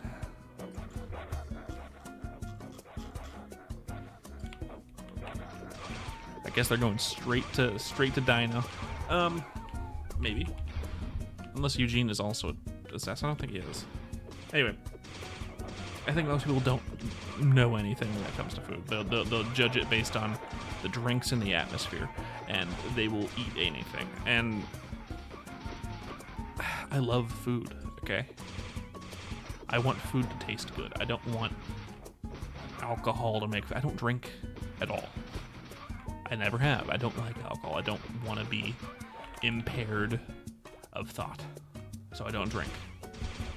I don't smoke. I'll have a soda because I like soda, not because of caffeine. I don't drink coffee either. I might have a sweet yum coffee drink from Starbucks every once in a while if my wife wants to stop at Starbucks for something, because she doesn't like Starbucks. She has her own espresso machine and makes her own like specialty coffees at home because she loves coffee. I don't like coffee. People don't know what food is, and they will recommend places and give places rave reviews.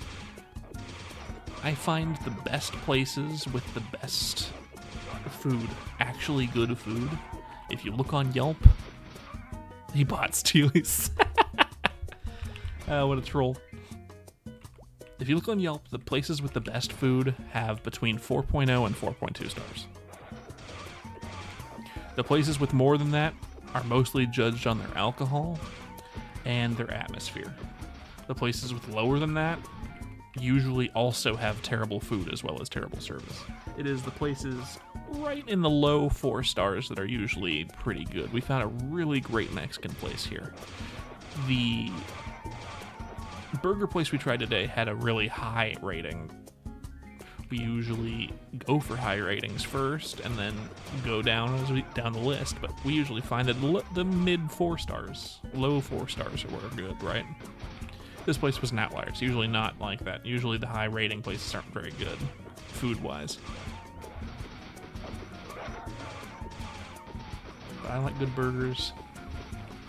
It's hard to find a good burger. It's hard to find good food. Sorry about the rant. Food just triggers me because I like it.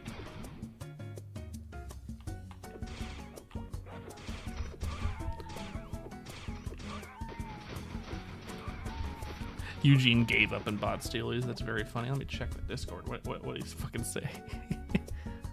Mob.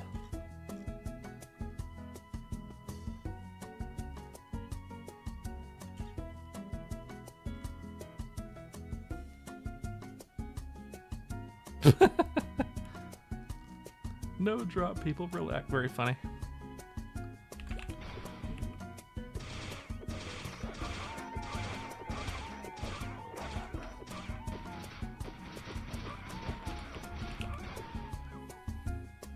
I was talking about a tangent with food, and it feels like a tangent because it's really hard to keep a coherent thought line.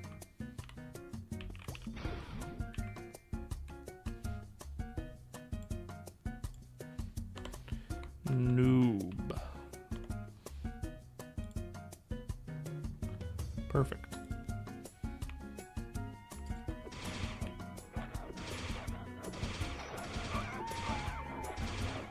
They can be.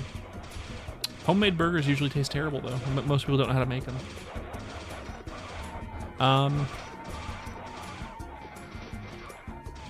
I make a good burger. It would be better if I had better beef. You know, because usually when you're buying beef, you want 80-20. You don't want leaner because then it'll taste like steak.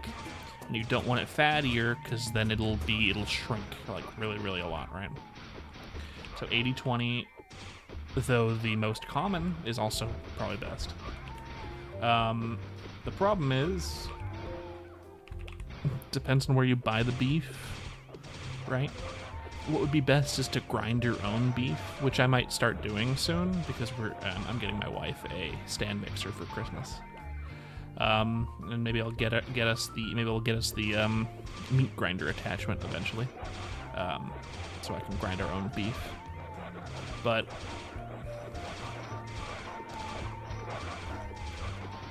the best burgers will have the right meat. And most places don't really advertise where their meat comes from. Usually it's Angus, right? That's a pretty large area of where this meat comes from, right?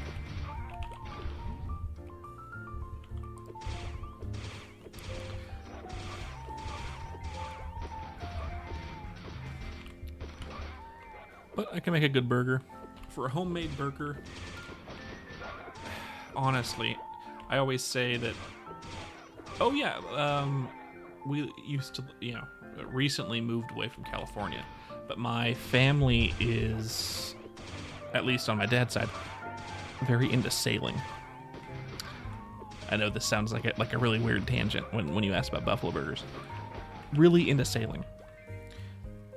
And since we lived in Southern California, one of the places we would sail to a lot when I was a kid was, before I even continue with this, they weren't that rich. My grandparents are rich. My dad's not rich.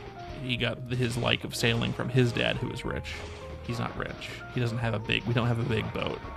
He had a regular small sailing boat, enough for one adult and a child on the boat to comfortably stay a couple of days. And he would work on it himself, but we would go to, during the summer, we'd go to Catalina Island. Catalina Island is known for its buffalo on the island. There are lots of buffalo on the island. And if you go to Twin Harbors, which is the smaller town, or you go to the main town, Avalon, they mainly sell buffalo burgers. It's like their main thing, and they have really good buffalo burgers. It's a little gamier, but it's very good. It's very good. I feel that it would run into the same problems as regular burgers in that you could probably get a better burger based on the meat that you use and the cuts and how much fat content. You could do the same thing with buffalo. But I mean, it's a gamey burger. It's good though.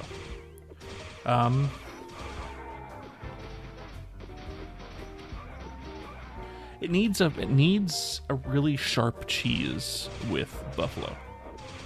Like a very sharp cheddar. You don't want to go old cheese, because old cheese, like really low moisture, older cheeses usually get really oily, but you want something really sharp. You don't want a smoked cheese, because if you're gonna go buffalo, you might want it to be grilled over fire or coals. It'll already be smoky. You don't want smoky. You don't want spicy. You want something that just imparts either funk or sharpness. So blue cheese would work if you like blue cheese. A lot of people don't. Or sharpness. I think sharpness is better. Really sharp cheddars, mostly.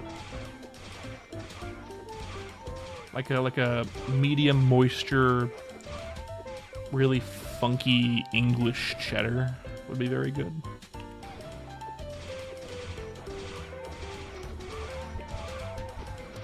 Normally, I would say for a burger, what you want is American cheese, because the American cheese emulsifies with the beef fat from the burger and makes it its own sauce, essentially. So if you have the American cheese with a 80-20 burger, and you have the mustard and the onion from like a classic burger, a fresh burger like that, the drippings will emulsify with the, I know, right? The beef fat will emulsify with the cheese and create its own sauce, which is why I don't think burgers technically need sauce. But for a homemade burger, as we were talking about before, you usually want your own sauce, right? You want to make a burger sauce for it. And that's mostly because you're trying to hide the beef a little bit. For a home-style burger, you don't know where that beef came from. Most people don't have a flat top, or better, a cast iron skillet. I know we don't. We have a barbecue now,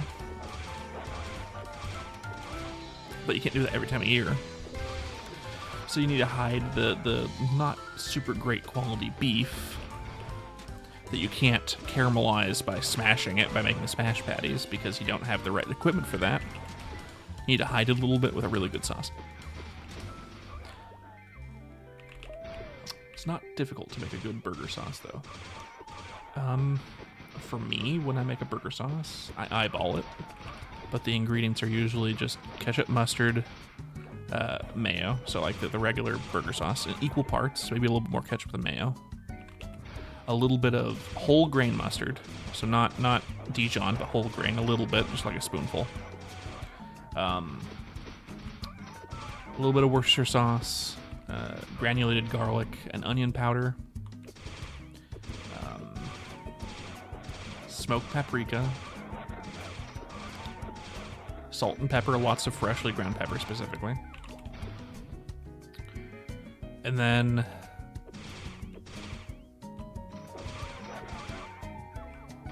dill pickle. No, last time we made it, I think my wife and I agreed, sweet pickle relish. Not very much. I would normally say that's blasphemous. Don't you do sweet pickle relish. Do a little bit of sweet pickle relish. The sweetness helps cut the next ingredient, which is, if you get a jar of pepperoncinis, put in a little bit of the juice from that. And it'll make an amazing burger sauce. If you mix it well and let it sit overnight, even better. Let it sit in the fridge overnight, even better. God damn it. Once it gets wrong way. And once it gets rid of a lot of the mayo flavor, it tastes really good. That's how I usually make it at home. But I don't think burgers need burger sauce. I think burger sauce is mostly there to hide mid-quality beef. Not always. I think you can elevate a high-quality burger patty with a really good sauce as well. But I think it should also be just as good. It shouldn't be, the burger sauce shouldn't bring the burger and make it better, but it also shouldn't make it worse. I think it should just be a different experience, right? The burger should be excellent on its own, and then if you want to add a sauce to it, it should be just as good, just different.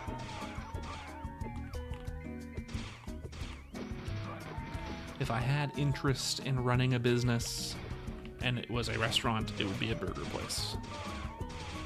Obviously, I've thought about it. I don't want to own a restaurant, though. Too messy, too much work, for too little capital gain on a very volatile market with a lot of competition when it comes to burgers in particular. It doesn't matter if you have the best burger in town.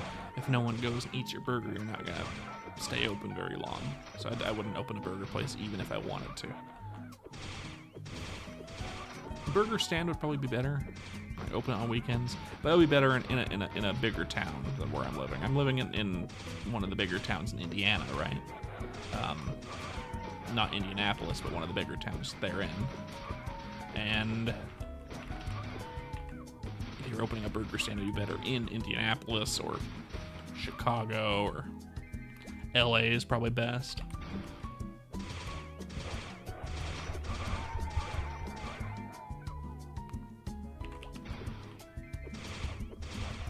I know there's a lot of people who make a lot of money doing the burger stand type thing on weekends, but nah, not interested.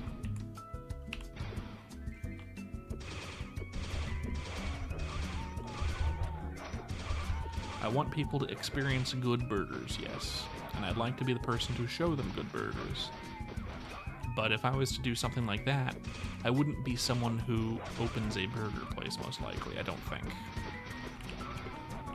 I think I'd be more like a burger tour person. Like, if someone wanted a tour of the best burgers in my town, I would take people to that kind of place, you know? Burger, we thought about food trucks. My wife used to work in a food truck before we met, a while before we met. So she knows how it works, but we do have the capital to open one if we wanted to, but I don't think it's worth it.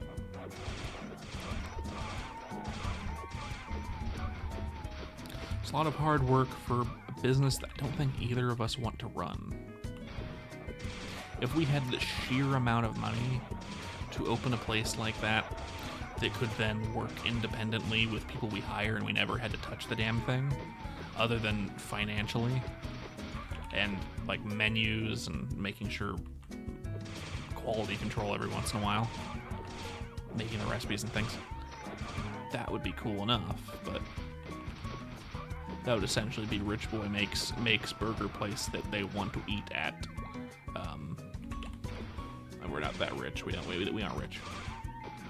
We don't have the capital right now to make a place. In fact, even when we do have more money, which we will eventually, it's still not really enough to open a business. In this economy, yeah. Maybe it'd be enough in where we live, but I mean, honestly, when we moved here, I was thinking that there wouldn't be that many good burger places, but this place actually does have quite a few good burger places. We've already tried a number of them. Two good fast food places with Culver's and Steak and Shake existing. A good restaurant that has a good burger in it. Not that I would get a burger in the restaurant, because I'd probably get something else, but they do have good burgers. And then at least 3 fast casual places that have good burgers, you know. Maybe not exactly up to my standard of what is the best burger ever, but still damn good. I had a burger for lunch and I'm hungry for another burger, damn it.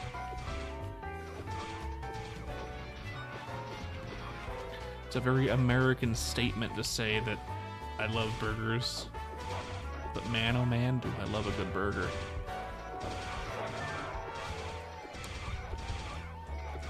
My wife says that she could eat a sandwich for every meal because she loves sandwiches. I could eat a burger for every meal, honestly.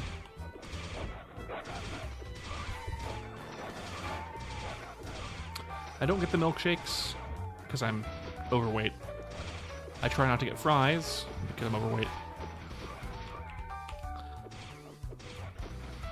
Last time we went to Culver's, a couple weeks ago, I got a burger, I got a soda, because I love soda, and I don't get soda at home. I have, like, all diet stuff. I have Diet Dr. Pepper at home, because that's okay soda. It's not good, but it's okay. I have this thing called, I don't know what it's called. It's like a lemon lime 0 calorie. I think it might just be called Zero. I don't remember. But it's like a 0 calorie lemon lime soda-ish thing. It's really good. For 0 calories. And then 0 calorie lime Gatorade, which tastes exactly like regular Gatorade, except has like double the salt, so I can't drink a lot of it because I don't want to get kidney stones. But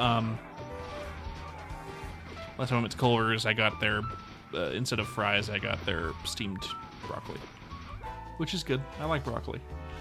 I wish places would stop fucking steaming it, though, because that's the least good way you can make it.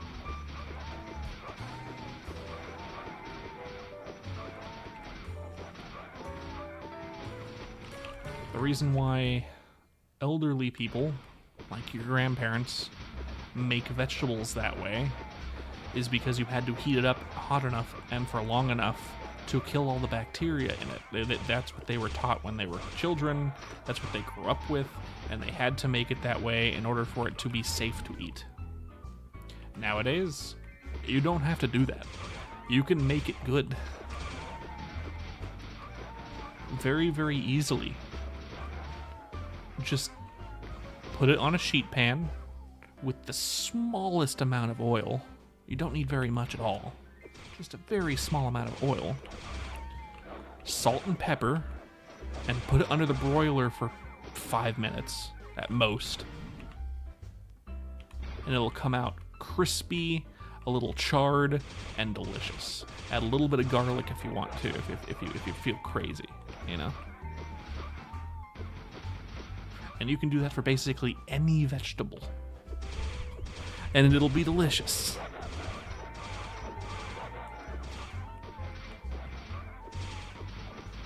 Just making steamed vegetables.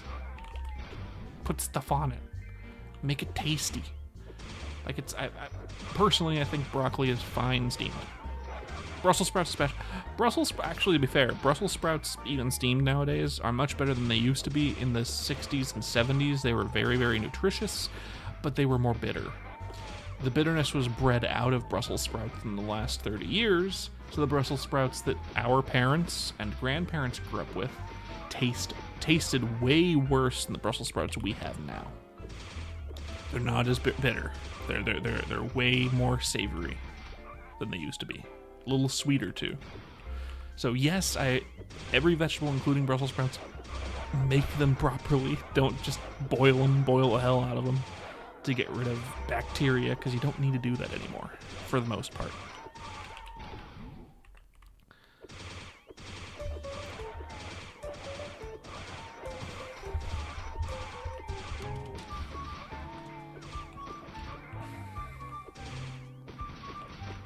Bugs the hell out of me, actually. My wife says that she hates broccoli. She hates the smell of it, she hates the taste of it, and it makes her gag. I think she hates boiled broccoli. I think a couple years ago when we first moved to San Clemente, I talked her into buying broccolini. And we made it the way that I talked about. Oil, pan, salt, pepper, and garlic. And she loves broccolini now. Here's a secret. Broccolini tastes just like broccoli.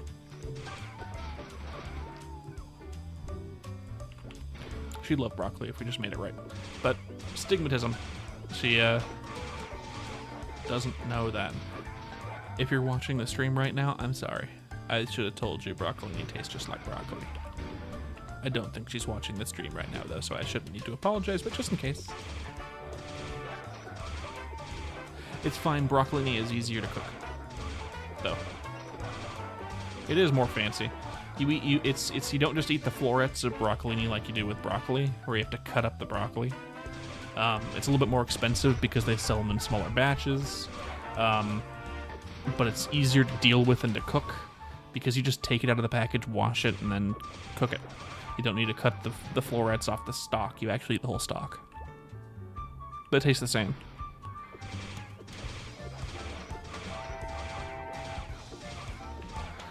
Honestly, I prefer broccolini over broccoli just because it's easier to cook.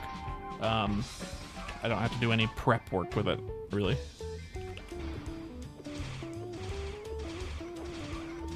And it tastes essentially the same.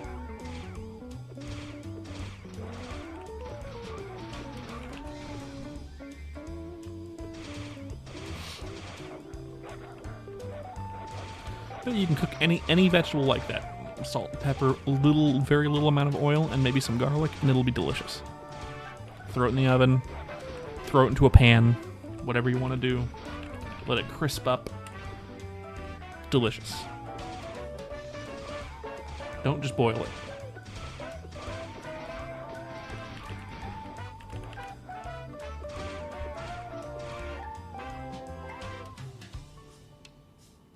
Oh, I just realized we got back to this playlist again.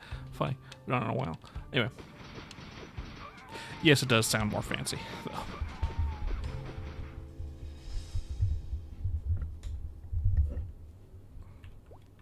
It's just marketing, though.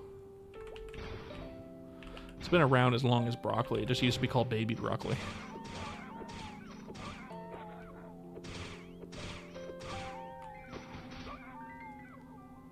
They changed it to broccolini as a marketing stunt. Similar to how the meats industry marketed bacon and made it a really popular breakfast food when it was originally seen as a very, very unhealthy and greasy food. They just marketed the hell out of it in the 70s and 80s, and now it's the most popular pork product in the Western hemisphere.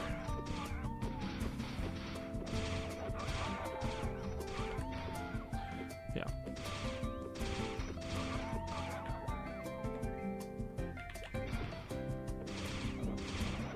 He went in the... Oh, that's early. What the hell, Dino? It's only 8:30 my time. Fuck you, Dino.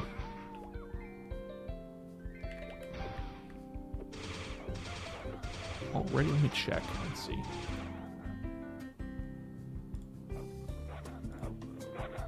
Don't bite me, wolves. Let me check some bullshit. God damn it, Dino, you're a dick. Damn it. Well, I guess it was only a 70 minutes? Is that really how long I've been on? Only 70 minutes? Let's rate him.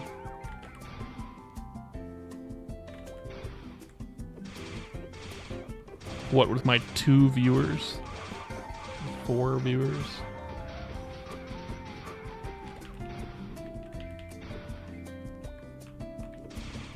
I'm gonna stay on here a bit longer, just until 67, and then I'll get off. So another 30 minutes.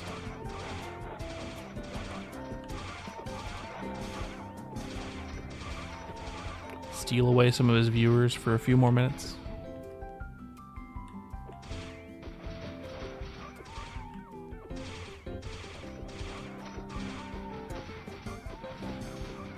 If Dino wants a dual stream, that'd be fine. Just tell him to hop on Discord and I can do that.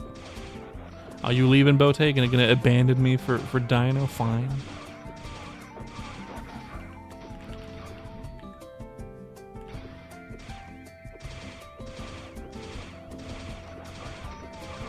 No worries, I know where your loyalty lies now, it's fine. I understand. I've got like 2 other viewers watching. I won't abandon them for Dino. And I'll get off when I get to 67. Tell Dino I said fuck you.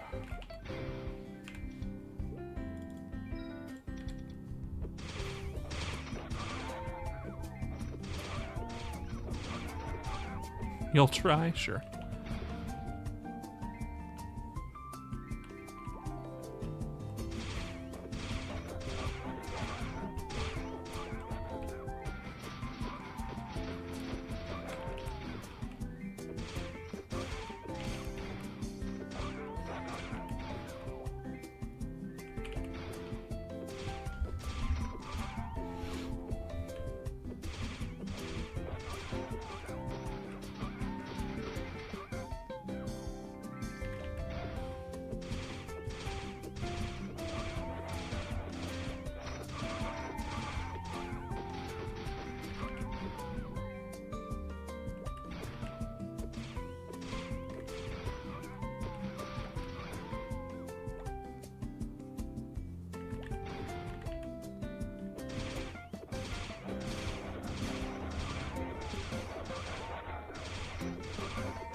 Posture check.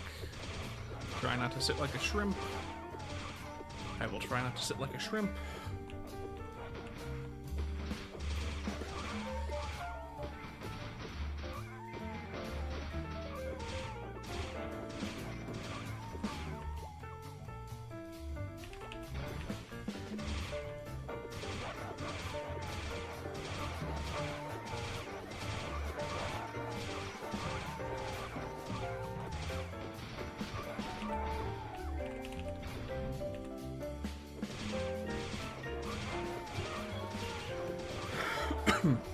Excuse me.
For those of you watching, wondering where this song comes from as it tickles the back of your brain, this is a bossa nova cover of a song from over here in Minar Forest, over in Leafree, over here near Skynest. If you remember the red birds that would yell at you, that's the spot.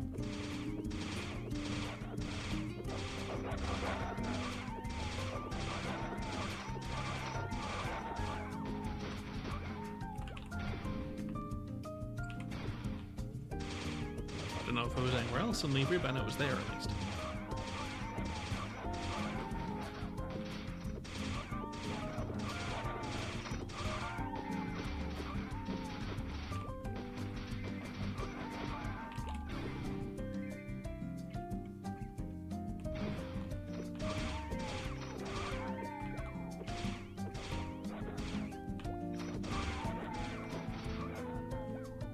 Couldn't have been 70 minutes ago that I started. I started at 6:30 and now it's 8:30, so it's been 2 hours.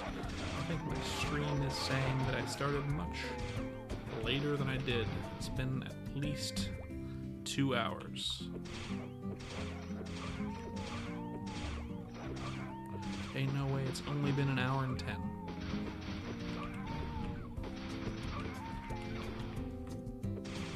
My stream is lying to me. It's fine. Be live for another 30 or so minutes. I'm going to get to level 67 before getting off for the night. Not just because Dino is streaming, and therefore most people probably want to go to his stream anyway. Correct me if I'm wrong. But also because my ass hurts. This chair is hurting my ass. I'm sure this is a very relatable topic.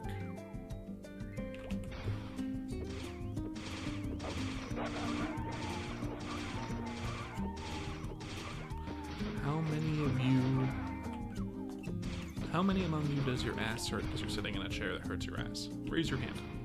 You don't have to say anything in chat, just raise your hand.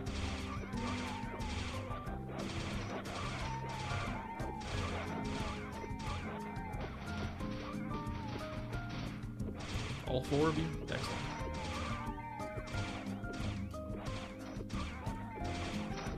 That's right, I saw you raise your hand in your room alone.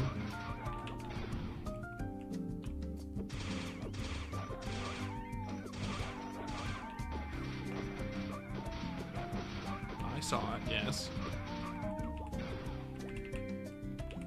Don't point at yourself, it's fine. Just accept it.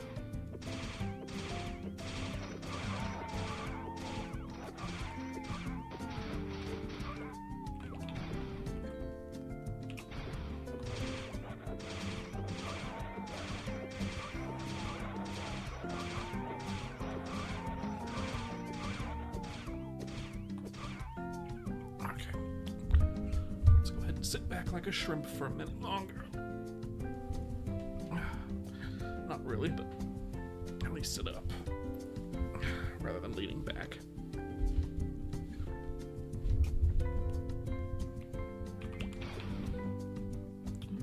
Woo.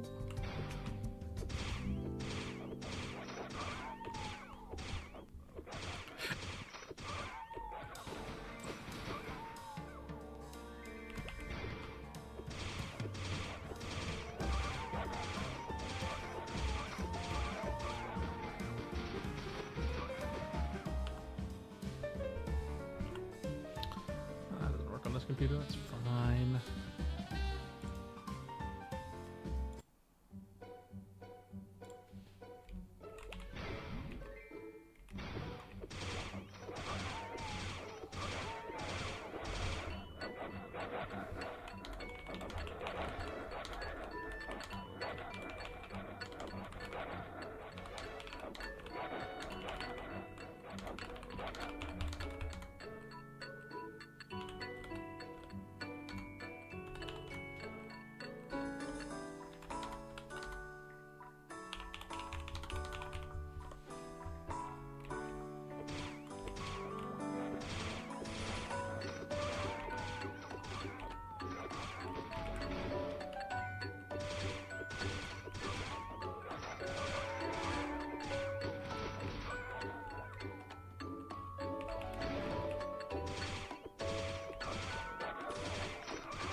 Should probably face the monsters that I'm attacking. That would probably help, I think. Would facing the monsters I'm attacking help?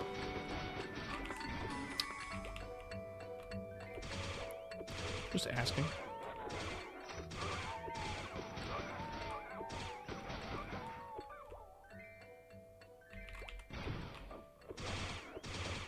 $75%, 25% more until 67. 3 more levels after that. Will be 3rd job advancement. For the 2nd time, finally.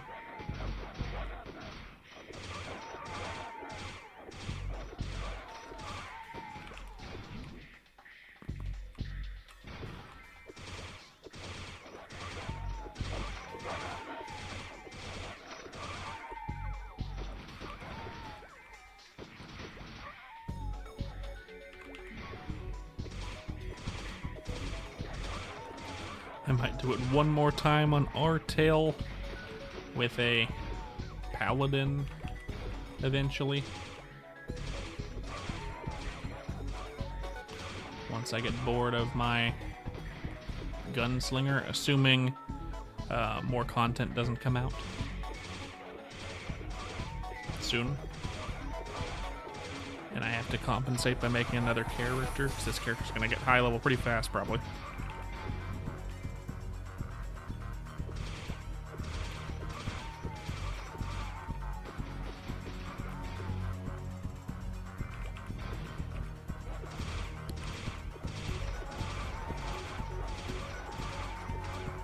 really like any of the other classes enough to make them. I'm not a fan of Bandit. I like Assassin, but I don't really like old school Assassin. I know it's a lot of people's favorite. It's just not my favorite. I don't like it that much. I like DK, but I don't want to play a DK. I like Hero. I don't want to level up a Hero. No, thank you. I like Bowmaster, but for the same reason as Hero, I don't want to level up a Bowmaster. No, thank you. Not a fan of mage classes. I used to love Fire Poison. I'd get bored. They're not boring classes per se, but I think I would get bored playing them.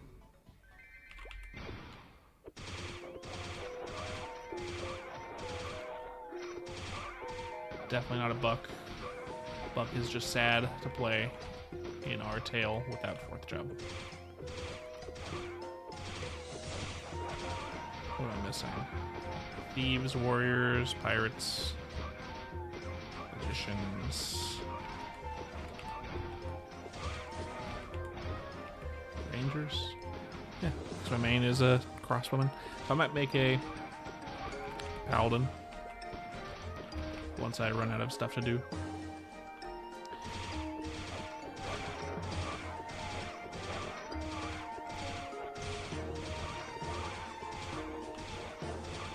And then will come the long and sad wait as I wait for some server to release Aran,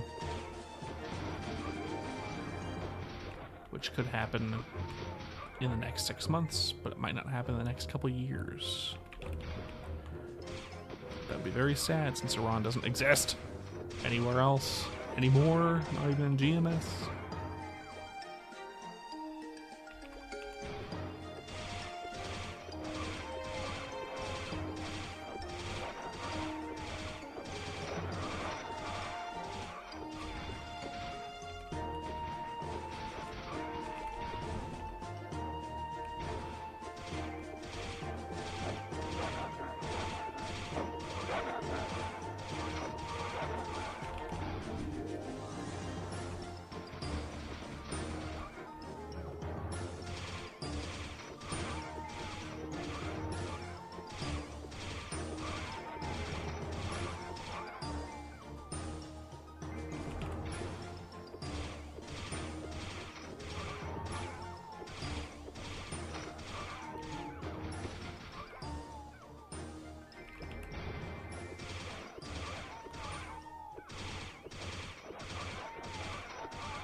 I'm not a fan of Aran's revamp, the recent one.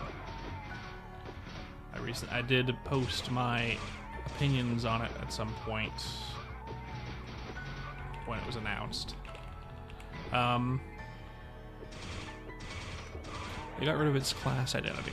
They got rid of the polar bear theme that's been around since the class came out. They got rid of the majority of the Maha theme. They added real life lore to it with the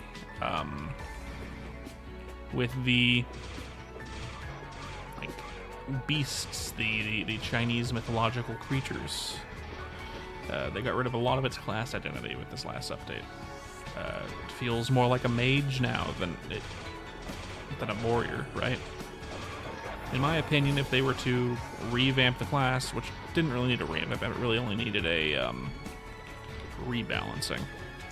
Here's how they could have done it in a way that would have made sense and felt right, I think. Aran's backstory is that he or she, before they changed it to a female after Big Bang, was cursed by the Black Mage. The Black Mage, after the fight with the heroes, cursed them, knocked them off of the Temple of Time, cursing them with his power, causing different things to happen to the different heroes. For Aran, they lost their power and their memory. Right? It's funny this song comes on when I'm talking about Aran, since this is Rien.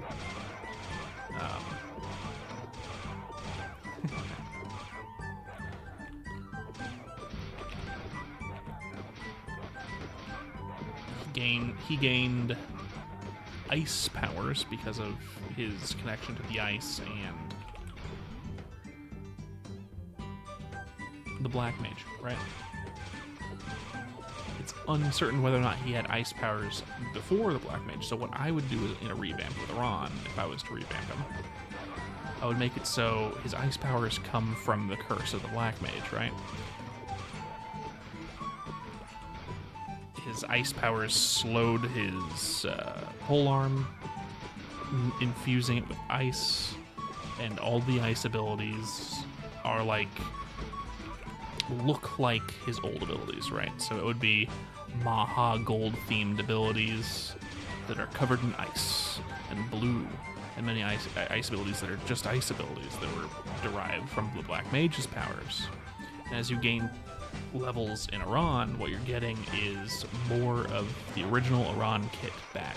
Not like original as in original Maplestory Aran kit, but like his original power before he was cursed by the Black Mage. He regains his memories, he's gaining more golden power, like Maha's power, right?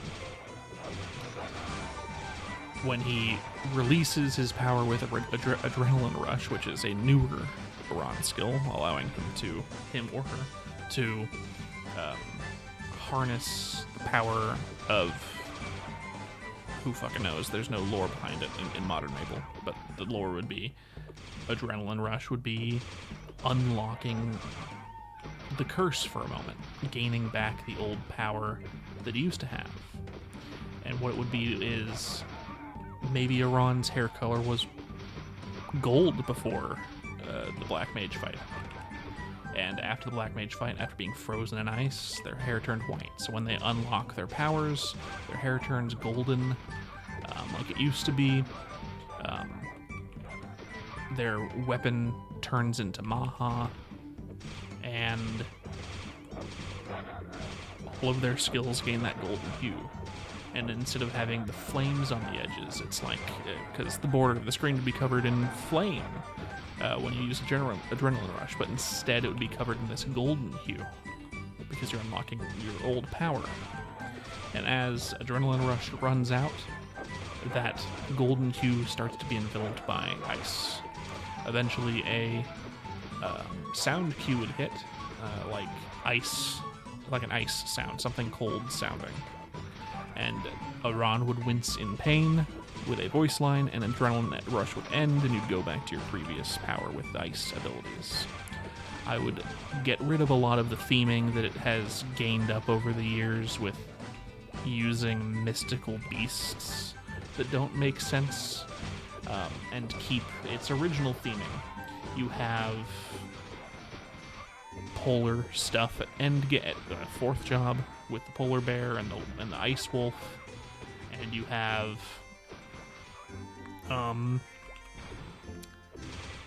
the golden powers, right?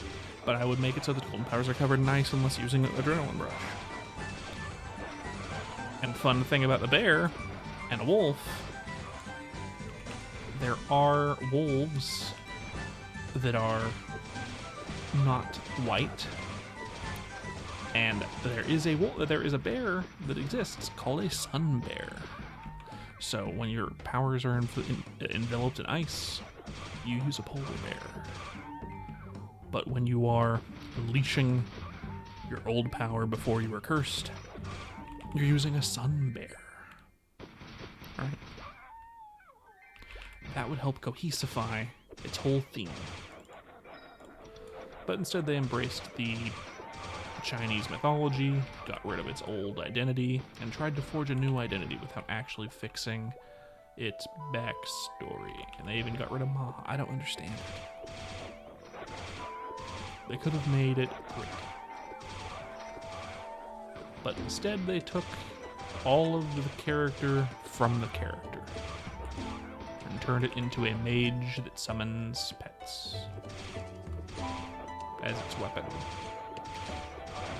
We already have that. It's called Lyn. Or Beast Tamer, as it used to be called.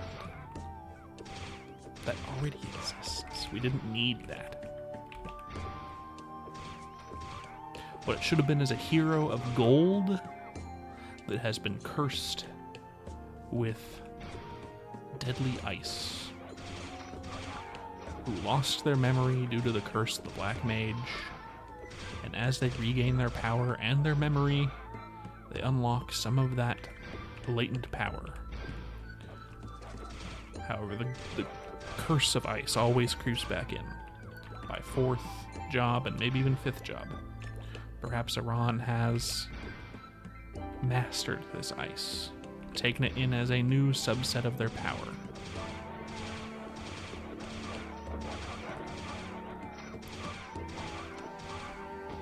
I don't get Nexon.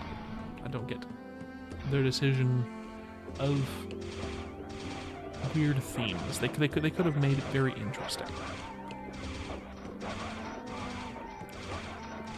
But instead they muddied the theme, didn't fix the issues with its storyline.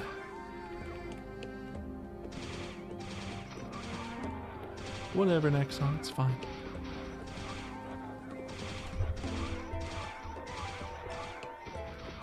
It's too bad.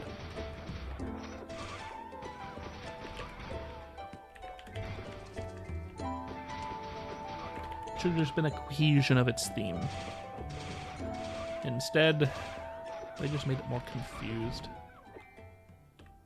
And took away a lot of the fun that the class used to have. They've been doing that over a few updates, to be fair. They've been doing it for a long time with Aran. I think they lost track of what it should have been. But as I stated, I think that's how it should have went.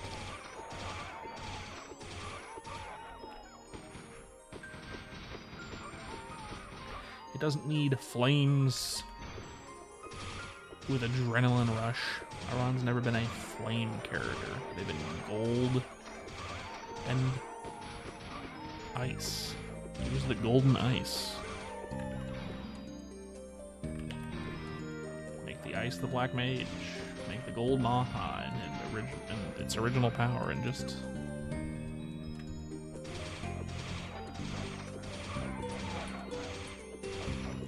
oh well.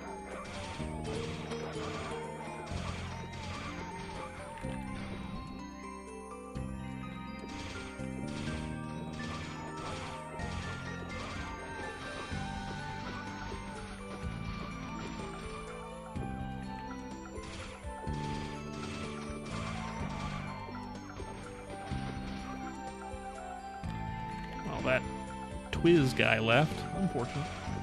Good to have you. Sorry about the Aran rambling.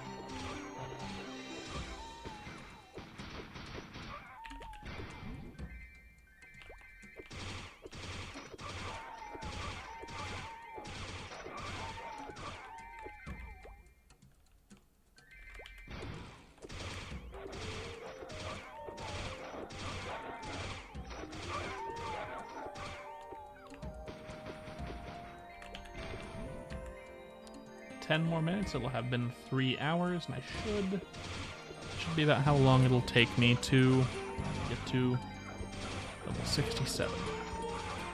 And then I'll end the stream.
Rex.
Okay. It's fine if she wants to take that platform, I guess. Okay, it's a little bit. I don't care. I'm not here for that much longer, but it does slow down quite a bit. Especially considering I used that platform to get to the left, to the right platform. Oh well.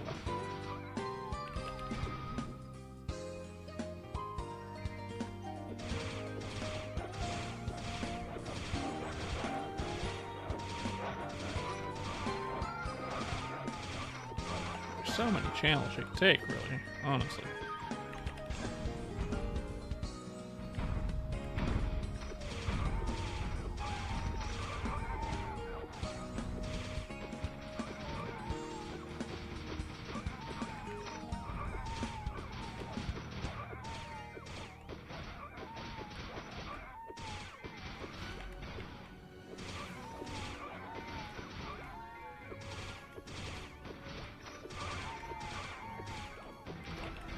Not gonna get much longer anyway, so she wanted to take it. It's fine, to an extent. I'll be back after I'm done streaming, probably. I'll take a break for a bit first. Okay. So I'm definitely not struggling.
Alrighty.